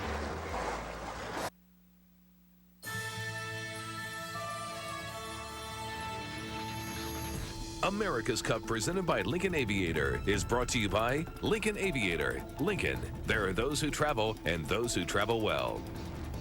About 1,000 students from the Takapuna Normal School showing their loyalty, except maybe for the Chicago Cubs. Where else in the world would you find this kind of devotion to a sports team? They're down 3, and yet everybody is doing what they can to support their team. If you're in the Northeast United States, let's take you away from the cold and the snow. Welcome to the South Pacific, where the temperatures range in the 70s and 80s, and we're sailing the America's Cup. But weather is a bit of a problem for us right now, Gary Jobson. Well, the wind is out of the southwest, but only at about 5 miles per hour. Now, the wind is expected to build up to about 15 in the afternoon, and it is clearing after a little bit of drizzle. Here's a take a look at the course. Now, the problem is the wind is coming off the land in this direction, and it'll take a little while to fill across the course. So we're going to have a weather delay waiting for this breeze to fill in. From the committee boat, they're saying that the winds are light and unstable. You see them as right around 5 knots. And so the postponement flag is up, and we're back to the waiting game once again. So for a moment, back to loyalty. It's really remarkable. The key word here for the Kiwis is that word loyal. first really directed at the Swiss Six, the defectors who went over to Alinghi. Now, with Alinghi up 3 over New Zealand, it's become the rally point for everyone in New Zealand to come down to the docks, to take the afternoon off if they can't and watch television. And there's still thousands of boats that are out on the Hauraki Gulf just to keep track of the Cup. And as we mentioned earlier, it's not just spirit, it's also a matter of money here. The Viaduct Basin was built for the America's Cup and for what they hope to be a long and glorious career in the Cup. Now, unless they can stage a comeback, Gary, it's in a bad situation. Well, you look at Russell Coutts and Curtis Blewett there behind the wheel. They look pretty relaxed as they're waiting for the breeze to come up. Now, the wind is expected to fill here, and those smiles will go very quickly when the racing gets going. The change we talked about, by the way, over in Team New Zealand, I think is a good one. It brings a little maturity and a lot of experience. Bertrand Passet, who is the Frenchman, one of the top match racers in the world, aboard this boat. So I think he'll give this team some decisiveness. There he is in the bottom of the screen with his back to us. He'll bring some decisiveness that we haven't seen aboard Team New Zealand, and that could very well make the difference because they really are very close to winning. Of course, on board Alinghi, you still have those 6, the Swiss 6, the New Zealanders, with this loyalty campaign going on. Great support when the team leaves in the morning. The emotions are very high. They don't want to lose to us, and we don't want to lose to them. And so there's a a lot of local feeling, which is driving everything, and so it's it's made for a great spectacle, I reckon. Well, it indeed has done that, and I think you and I have both been amazed that they're able to keep it going. That we were talking last night, Gary, that in the United States you had the same situation with a championship team. The media and everybody else would be all over them. Forget it. And here, every commentator, everybody on television and radio, come on, boys, go out there and get them. You can do it. Well, it's all not lost. Remember, boats have been down before in the America's Cup, and they've come back to win 3 times, 1920, 1934, and again in 1983. And that's very much on everybody's mind. If they can just get one win, the confidence changes dramatically. There's one of the old New Zealand boats that you can pay $150 for and go for a ride. They're solidly booked out. Paul, maybe you and I ought to get out there and do a little racing one of those babies. We're going to do that tomorrow, I think. Let's get out on the water. We have another day off. The whole situation of the psychological impact. Now they've made a key change on Team New Zealand. If they win today, that might be enough to carry them on to 3. Well, if they win today, I don't think they'll change anything. They'll keep going exactly as they are. But one key point, this boat, Team New Zealand, does have the boat speed to win. That's what's doomed past challengers and defenders when they weren't fast enough. This boat, in my view, is just a slight bit faster than Alinghi. If they sail a little bit better, they'll go over the top. Bertrand Passet, the new face on the Team New Zealand boat. The New Zealanders putting some faith now in the Frenchman. A veteran campaigner of 5 different Cup campaigns. And Bertrand Passet is a guy that always seems to end up in the top 4, the semifinals or finals of multiple match races year after year. He's been at it nearly 20 years now. The guy is good, and he'll give this team a boost. And in the same time, over on Alinghi, Russell Coutts, the helmsman, the fellow who has engineered the 3 victories thus far, and considered by many in this country to be a traitor. They certainly don't love him here.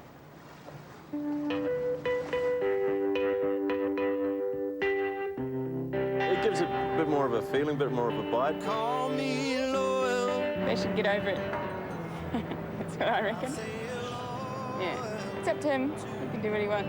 We are loyal. A lot of passion coming through the Kiwis, wanting to beat the big money that can buy our top guys. Where does allegiance lie? I don't know whether he'll ever come back and live in New Zealand. Perhaps he won't ever be welcome. The history of some love. Call me love. If they did it in Australia, mate, they'd hang you. It's a bit of a shock because the whole country's been behind Team New Zealand, so it is an absolute shock, and he is an arch villain now. I think that if they win, good on them. That means that New Zealand's still the best yachters around because they're just taking our yachting people and using them to sail. So sweet. They've come from all four corners to have a go at what's ours. It's their billions against our team of 3.9 million. We're with you all the way. This morning here in Auckland, Team New Zealand left the dock. They were greeted with a 100-man haka.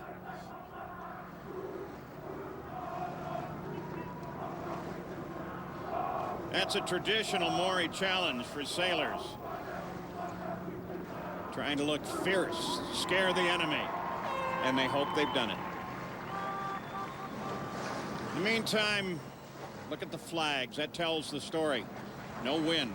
Well, the wind's been averaging 6 miles an hour. I think race committee chairman Harold Bennett, who's got the answering pennant up, signaling postponement, would like to see about 9 or 10.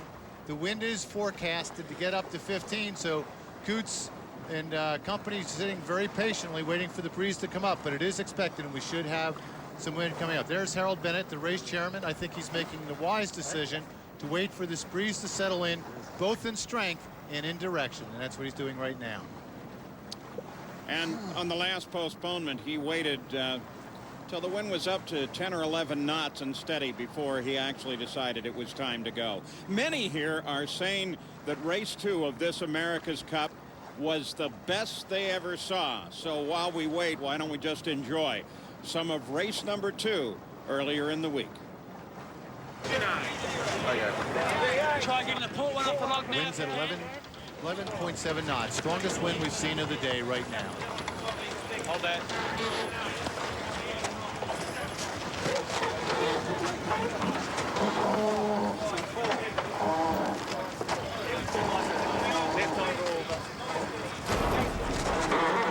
Very important to enter as fast as you possibly can, close to the line at the 5-minute gun. Both boats sailing at 7.5 to 8 knots now as they accelerate coming to the line. The wind up to 12 out of 30 degrees. Here we go.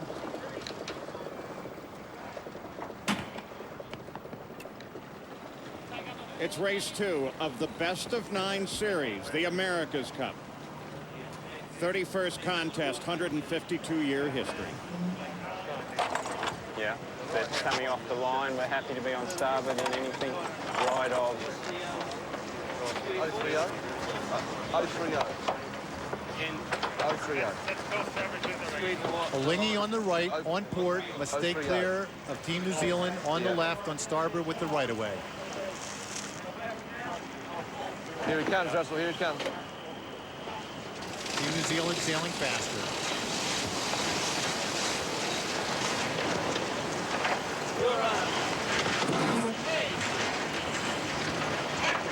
He's going all the way, okay? Microphones open on Alinghi.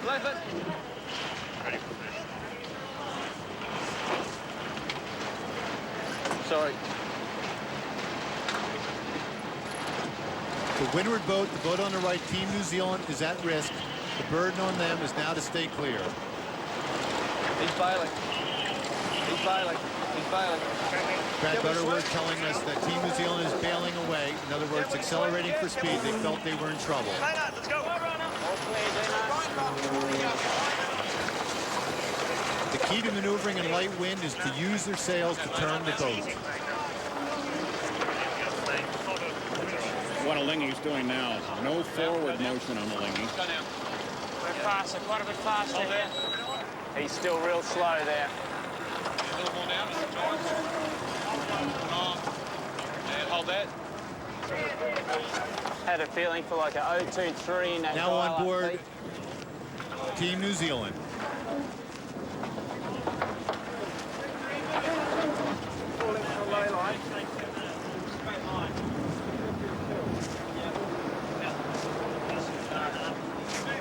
The boat behind in this situation has the advantage. That's Alinghi. They set the course that they want to sail.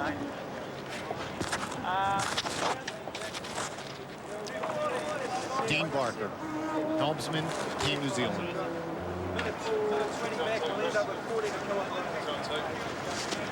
Russell Coutts, mentor,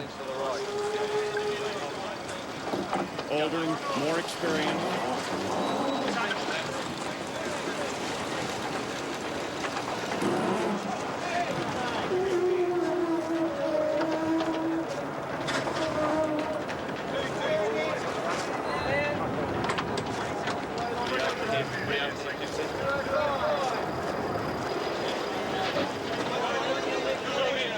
Both boats 45 seconds early for the line. Alinghi wants the left side of the line.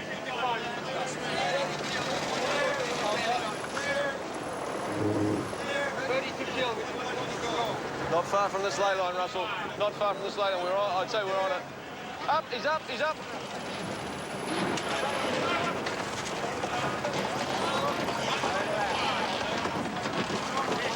I think he is locked So the umpire grabbed for his radio to report the overlap. Well, 13 already, actually.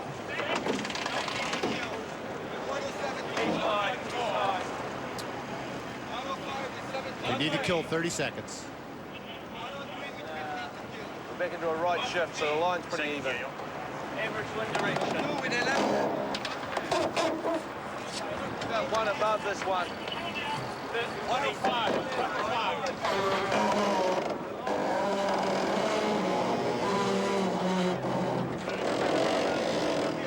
Alinghi is in great shape to accelerate for full speed. They still need to kill about 15 seconds.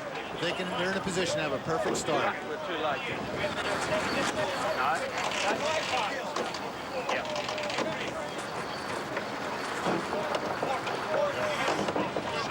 I like the way Team New Zealand is over the top, blocking some of the wind on Russell Coutts' sail. Keep it going. Only a couple, Russell. How many you think, Jen?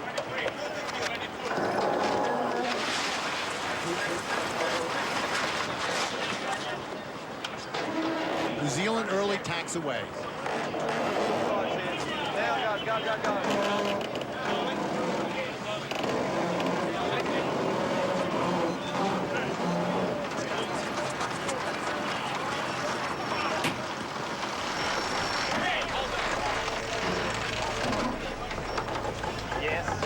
And with the starting gun, we are underway. Race number 2. Oh, what a moment. Both boats late for the starting line. Coutts wanted the left side, and he's got it. Both boats sailing on split tacks. The big question is, which side of the course has more velocity? Which way will the wind go? The boat that tacks first will be in the lead. Team New Zealand makes their maneuver. They must feel they're leading.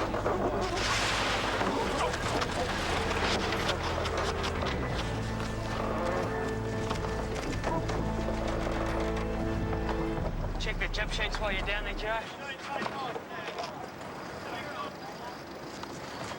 Just go get a steady build here, Daggy.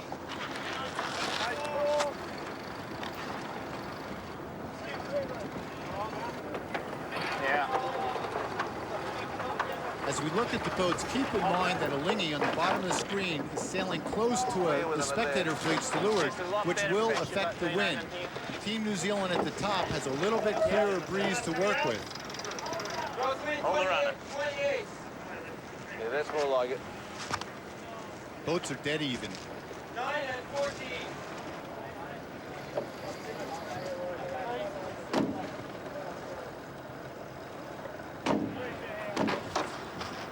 Target's pretty good, eh? Yeah. Target boat speeds, the theoretical speed the boat should be going for this wind strength. I think targets are bang on, Dino. Both boats like how they're going. Alinghi with a small lead, but that could go either way depending on the velocity of the wind as we progress up the course.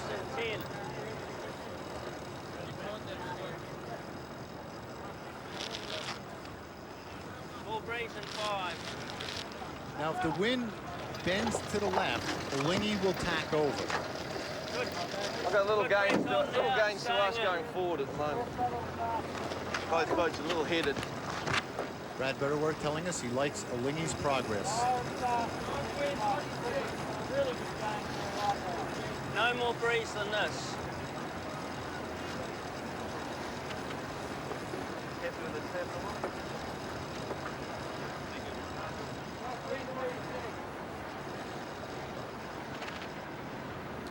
Could be a header coming in 2 legs. Voice of Simon Dobney.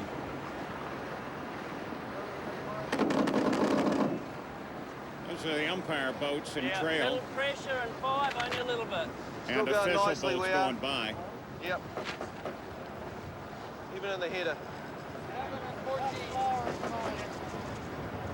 Both boats analyzing their speed compared to each other.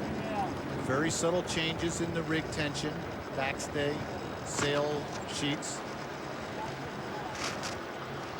They've practiced a lot in these conditions, so they know their optimum speed.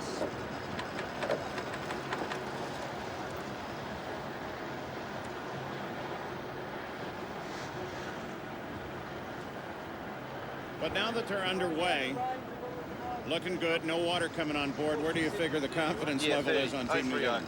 I think confidence is high. They're glad to be racing, and they're going pretty well. They're on the right side. Now, this is an advantage to Team New Zealand, because if they come together and it's a close cross, New Zealand here has got the right of way on starboard. That's a fairly calm crew. Notice everybody keeps their bodies below the rail to cut down on windage.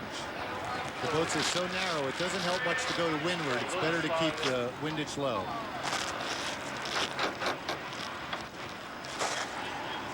That's Hamish Pepper right there, the tactician on board Team New Zealand. No. Feels like we're just on the edge of something all the time. Sort of more on our bow pressure. Okay. I like the umpire in the back of the boat kind of laying down low. Boats sail with a crew of 16 plus an That's umpire. better numbers, Dino. That's nice. They could have a 17th man. Neither does. 17th man would not be permitted to do anything.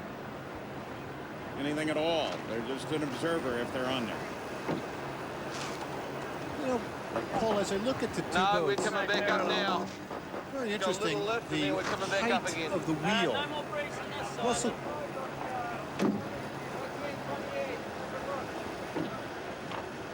In what way, the height of that? well, I look at Russell Coutts, and he's got his hands, you know, at a 90-degree angle, very comfortable position, and that's, he's got a little stand that he's on, so he likes it. See where his hands are with the 90-degree angle on his elbow?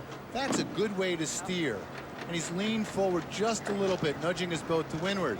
But when we get a chance to look at Dean Barker, notice that he's standing high and the wheel is really low. So it makes you wonder, he wants a greater height of eye, but he seems to be reaching for that wheel. And I wonder if it's a little uncomfortable to steer. Yeah, I think we've got to go in that.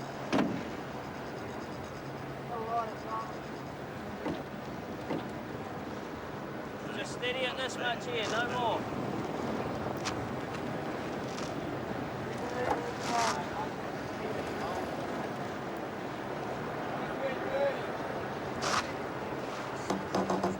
See, there's good pressure on the bow and about 4 There's lengths. going to be better pressure from about 10 seconds. I reckon if we hit that, we should take and roll over. What are the times, Nesto? What are the times? 5 this way, 14 the other way. Murray Jones anticipating a tack. If the wind shifts to the left, that'll be their advantage. Looking as the boats as they've progressed upwind now, you can see that Alinghi is built out a little bit of a lead, about a boat length, maybe slightly more, but they still need the wind to shift. You lose about a boat length making your maneuver, so if they make that maneuver, they'll be in a collision course with the other boat. So they need to gain at least another boat length to make it across safely on the first cross. Pressure building, Baz.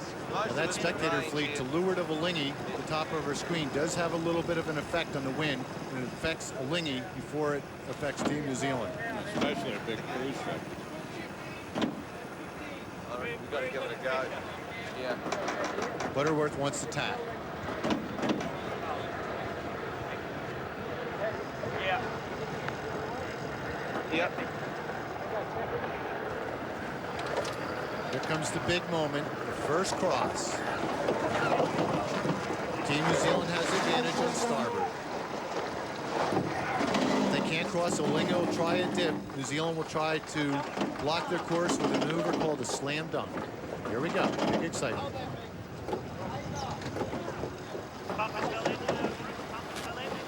Okay, we're only just on targets here. Not crossing.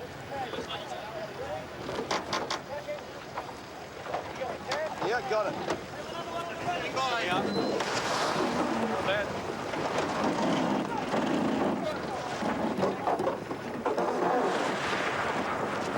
Fascinating. Olinga ahead by about 60 feet, could not cross. So they tacked the leeward ahead, but not at full speed when they made their maneuver. Team New Zealand forced away because of the exhaust. But the gain here is going to be to Team New Zealand because they made one maneuver, while Olinga made two. You lose forward momentum with every maneuver. What are the times, Nesto? And look what it did. There you are. Yeah, one boat length lead is down to 0. Not bad pressure, just right here for us. They're getting well out on the left side of the course to the lay line, the direct course to the windward mark. No. So they need to get back into the center if you're Olinga. If you're Team Good New header Zealand, here, I'm let's right go. at them. Let's get on this side of that one.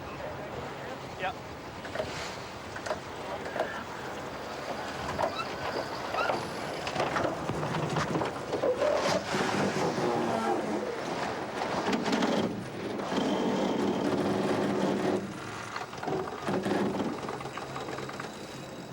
That's the What's sound the position of the mark, energy. Nesto? Where is it?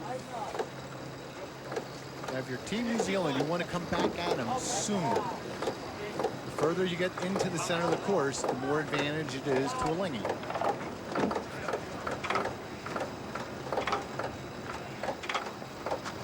Mark's just up here. So that big ship there, the tallest mast. Notice, I was just going to say, Paul, notice how high Barker seems to be standing. He's kind of almost reaching over to the helm. Just a touch.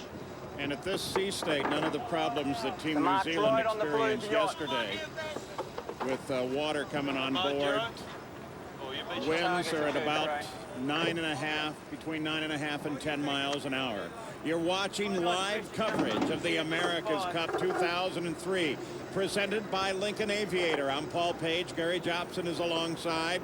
On board now you are with Olinga. He's What's coming been back. He's got a little header there, and he's coming back, and we would just fairly sort of even fresh it up. start after a very, very long delay waiting for the winds to come up, causing some concern about the politics of the committee boat. And now you're watching one great race, but one surprise is that Olinga had a chance to cross and didn't really take it. Couldn't quite make it across, but they've got a second chance now. The breeze is filling in a little bit more from the left side. Team New Zealand's going to try and block them from crossing, but it looks to me like Olinga is going to make it across. Under the rules, the starboard tack boat, Team New Zealand at the top, is allowed to go up higher to try and block the cross, but I don't think they can make it. I think Olinga is game. Look at him, Russell. He's going to try and luff us, I think. What are we talking about here? And showing up. I think we're okay. Just coming up now. He's luffing. Team New Zealand is luffing, altering course toward the wind to prevent the pass, and Olinga can't do it. You're making it. I'm crossing him. I'm crossing him.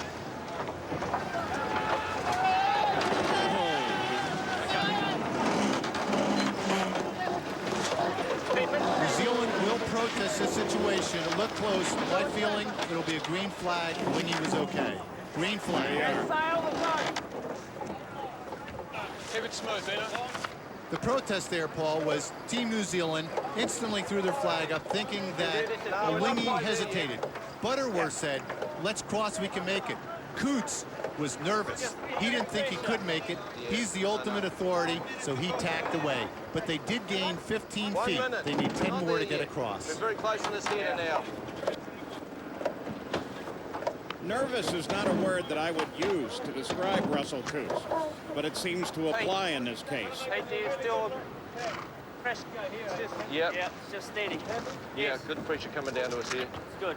Header too, header. Let's go. Now, Coots is making a very good call here to tack right back. Remember, they want to center themselves in the course.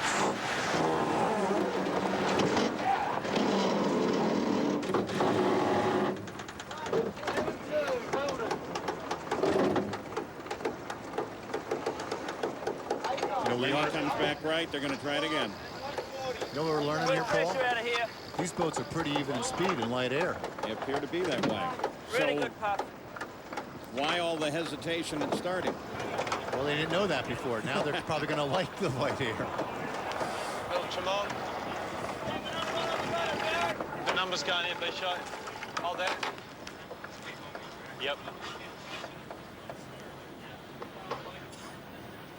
You know, while all of that equipment looks heavy and massive, it's all made out of carbon fiber, incredibly light, incredibly strong, and I guess I should add incredibly expensive. Except for a boom that was not quite as strong as it needed to be, but yes, it is expensive. Yeah, still expensive. No. Well, here's a little bit of a look at what has happened since the start of the race. The two boats split going upwind, and after about several minutes, we had a couple tacks. Alinghi not able to cross 2 times in a row. You can see that Alinghi is dangerously close to the ley line. That's that yellow line out to the left. And unexplainably, Team New Zealand is letting them get back to the center. Now, if you're Team New Zealand, really, you should try to work to push Alinghi out beyond that ley line, and they're not doing it. So they might be a little bit nervous about their speed or see some better wind ahead, and that's why they're sailing in this direction. Steady pressure. I have to laugh. Little shift now. Well, the wind bending to the left about 10 degrees. This is an advantage to Alinghi, and if you look at the blue line, Alinghi, they're lifting up. So Murray Jones, who calls the wind on board Alinghi, has seemed to have got it right. Coots looks very relaxed with a nice light touch on the wheel. And they're looking for the slightest visible sign of a puff of wind coming across the water. On the left. Not bad Yeah. pressure just above us. Pretty similar. Yeah, it's going pretty similar. Both boats in the same wind. Crosswind 21.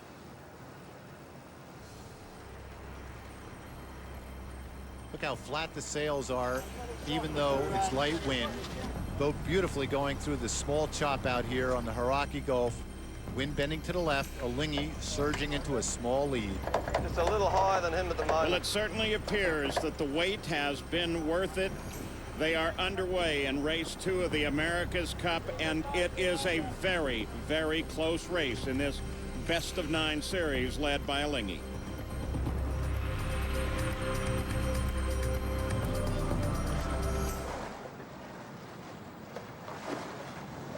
Back on the Hauraki Gulf, Brad Butterworth handling the pressure of a delay in the America's Cup. Doesn't seem to bother him at all. They, of course, are 3 up over New Zealand, this being a pivotal event. Well, the wind has picked up. It's over 11 miles per hour now, still out of the southwest coming from the shoreline. Harold Bennett, the race committee chairman, is pretty encouraged by this development, and it's expected to build up to 15. So I think he's been correct to show a little patience here, let the wind fill in. And I think we'll get a race going pretty soon. They've moved the course around to reflect a wind change. It's moved a little bit to the right. That postponement, red and white flag will come down, and we'll get a race going underway, I'd say, in about 15 minutes. Yeah, moving closer and closer, and least we forget college hoops. Tonight, 9 p.m. Eastern, ESPN, ACC Wednesday. Number 13, Maryland, takes on the number 8, Blue Devils. You know, we've got a big game here going on in Hauraki Gulf and a big game going on down in Duke against Maryland. Maryland, of course, beat them the last time they met. NCAA basketball on ESPN.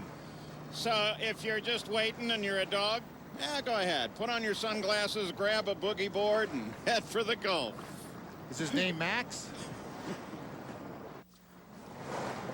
And welcome back to the Hauraki Gulf. I'm Paul Page, Gary Jobson. NZL 20, history a decade ago. This was the 1992 New Zealand America's Cup Challenger, designed by Bruce Farr out of Annapolis. It was a controversial boat in its time. It had a bowsprit you can see sticking out there, which they used to fly that spinnaker a little bit easier. They ended up losing to the Italians in the Louis Vuitton Cup final. Taking a look at the two boats, they're sailing around now before the start. You can see the speeds, 8 to 9 knots. They're moving pretty well. As we take a look at the course, the wind is out of 220. It's up to over 11 miles per hour. So the race committee very hopeful that we're going to get a race underway in a short period of time. If the winds remain steady, then we should be underway. Remembering once again what a great race it was back in race 2, and it in a way may be a predictor of what we're about to see. Bertrand Passe has the helm on New Zealand. We'll see if he keeps it.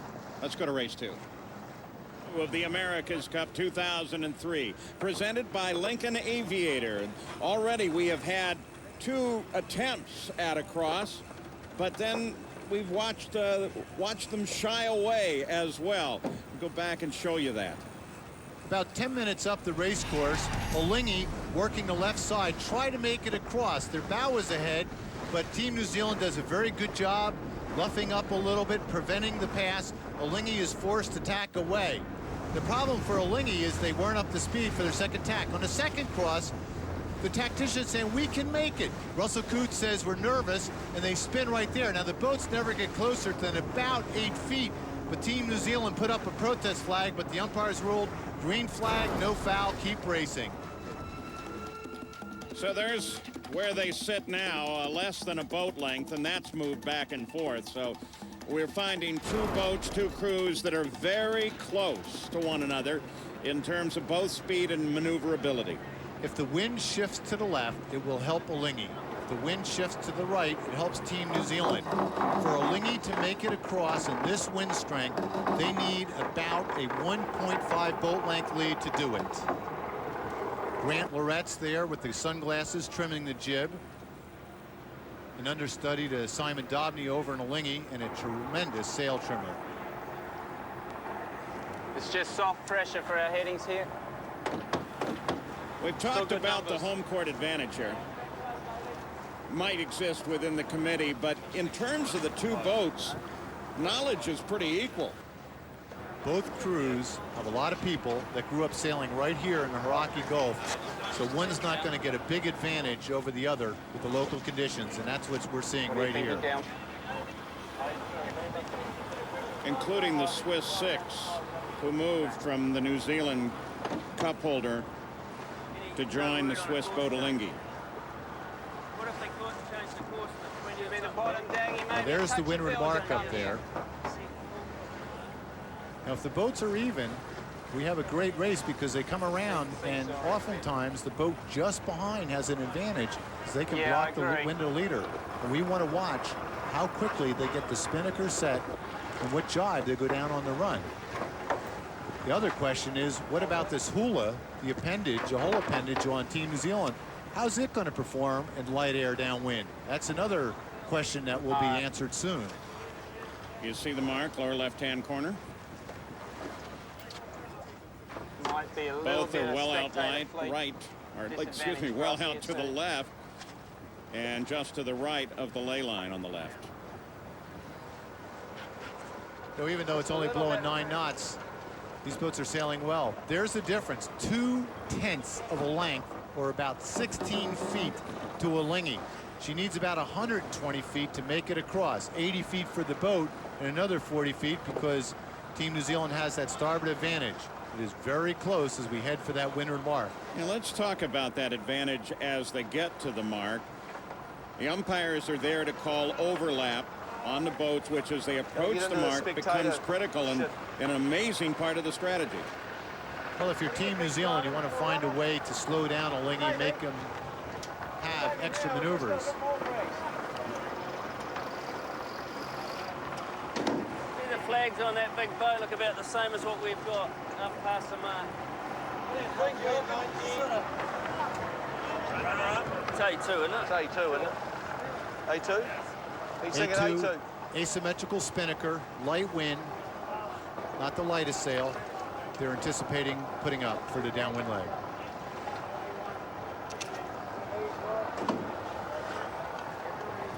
Nice pressure above us here.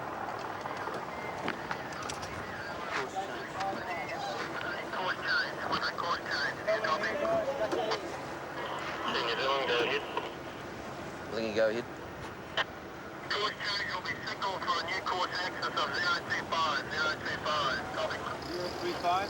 025. 025. Lingy copies. So the committee calls on the radio, tells him we're going to have a different course than anticipated, coming off the top mark. And Team New Zealand takes the opportunity now that it's about even on starboard. The boats are even. Team New Zealand on starboard wants to force the Lingy away. It's marginal. Marginal means they don't think they can cross aboard a Lingy.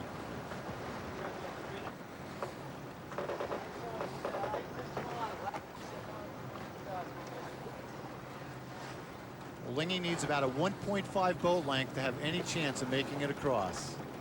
They have about a 1 boat length lead. Can they gain it in these last minute and a half? Oh, it's going to be close.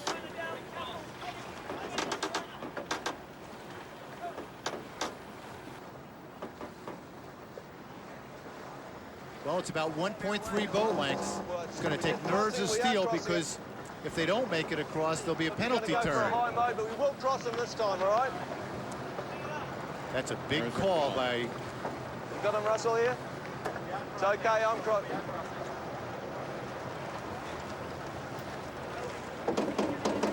Beautiful call by Brad Butterworth on a Lingy. Dean Barker to leeward to watch the other boat. Now a Lingy has the starboard advantage. That is a huge turn of events. Shift-wise, there's not much in it, really. I think we can bear. We'll just set up for a bear away here. There's a little header, Russell. We can take this across. He continues. He's coming back in. Let's go and bounce. So both boats tacking at each other. A Lingy's going to try and push Team New Zealand out beyond the ley line. So Team New Zealand, a good move to come back at him, but a bad timing because they could have stopped it earlier. They waited too long.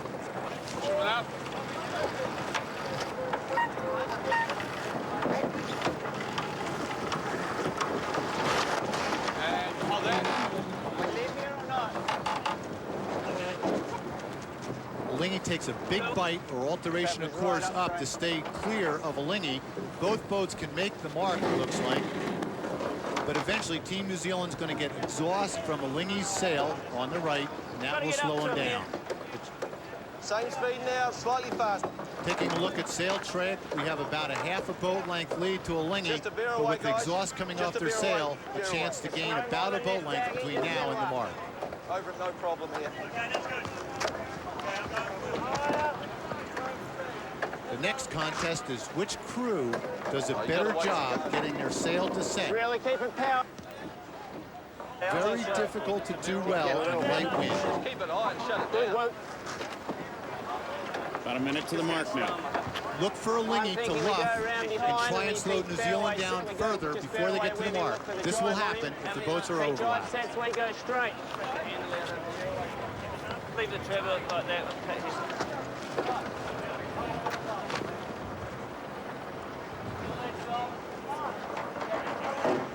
Both boats arranging for a bear-away set. They'll head down, hoist spinnakers. How many links? Just a bear away. He's caught. Where do you want the trevor there? We're hurting him there, Russell. Just keep it high. Trevor's down a bit. Trevor's staying there, will it? All right.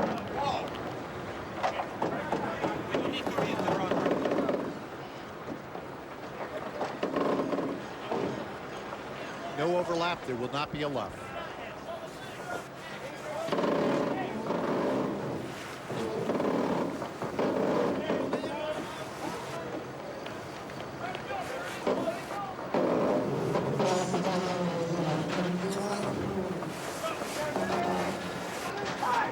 Lingy first around the mark. Spinnaker's ready to go.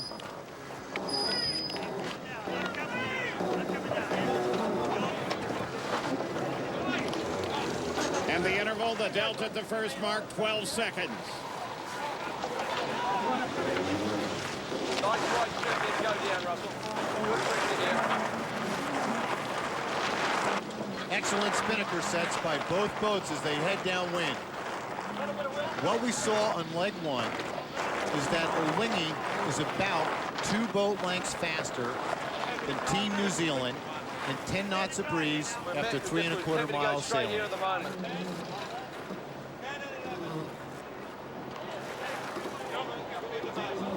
We need to bet. Let's drop a little bit of runner off, so just easy. He's a little bit lower than us, a little higher than him. Plan is the shift is quite right, Russ, so I'm happy to go straight.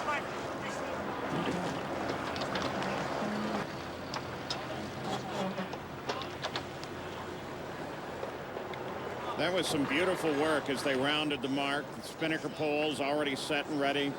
Spinnakers up on the deck, wrapped with twine, ready to be pulled up. Perfect execution by both crews.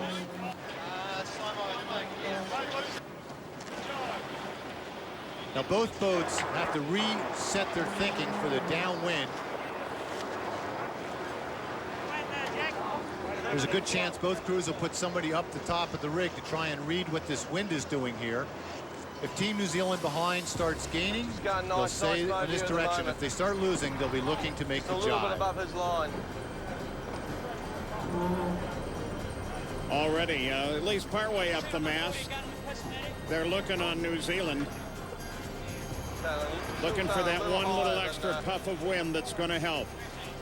First leg is now completed. Alinghi out in front and stretching the lead We're a little higher than just him. a little bit. A little higher than him. We'll be back in a minute and a half.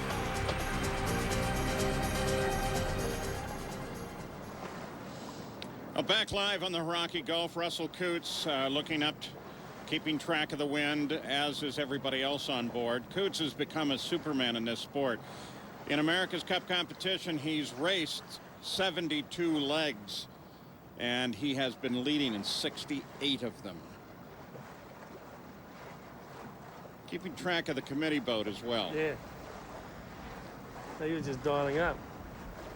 But see that breeze that's up, just up there in front of the Team New Zealand boat. See which way that goes. Be my bet that that hook hard to the right. A hard hook to the right means a big wind shift to the right. This wind has been going back and forth through 60 degrees. For those from Long Island Sound, out of the American or Indian Harbor Yacht Clubs, the Riverside, Larchmont, they know all about a northwester. Even though this wind is at 220 southwest here, the wind is coming from Antarctica, and it's a cold wind and very shifty coming up from land. So when the breeze fills in and gets a little stronger, it will steady up, and that's when the race committee will get going. Currently, with a delay in this race 4 of the America's Cup, wind blowing just over 3 knots. It's been up to 11 and a half, but then it shifts, it drops back down, and that, of course, is the problem. So our live coverage of the America's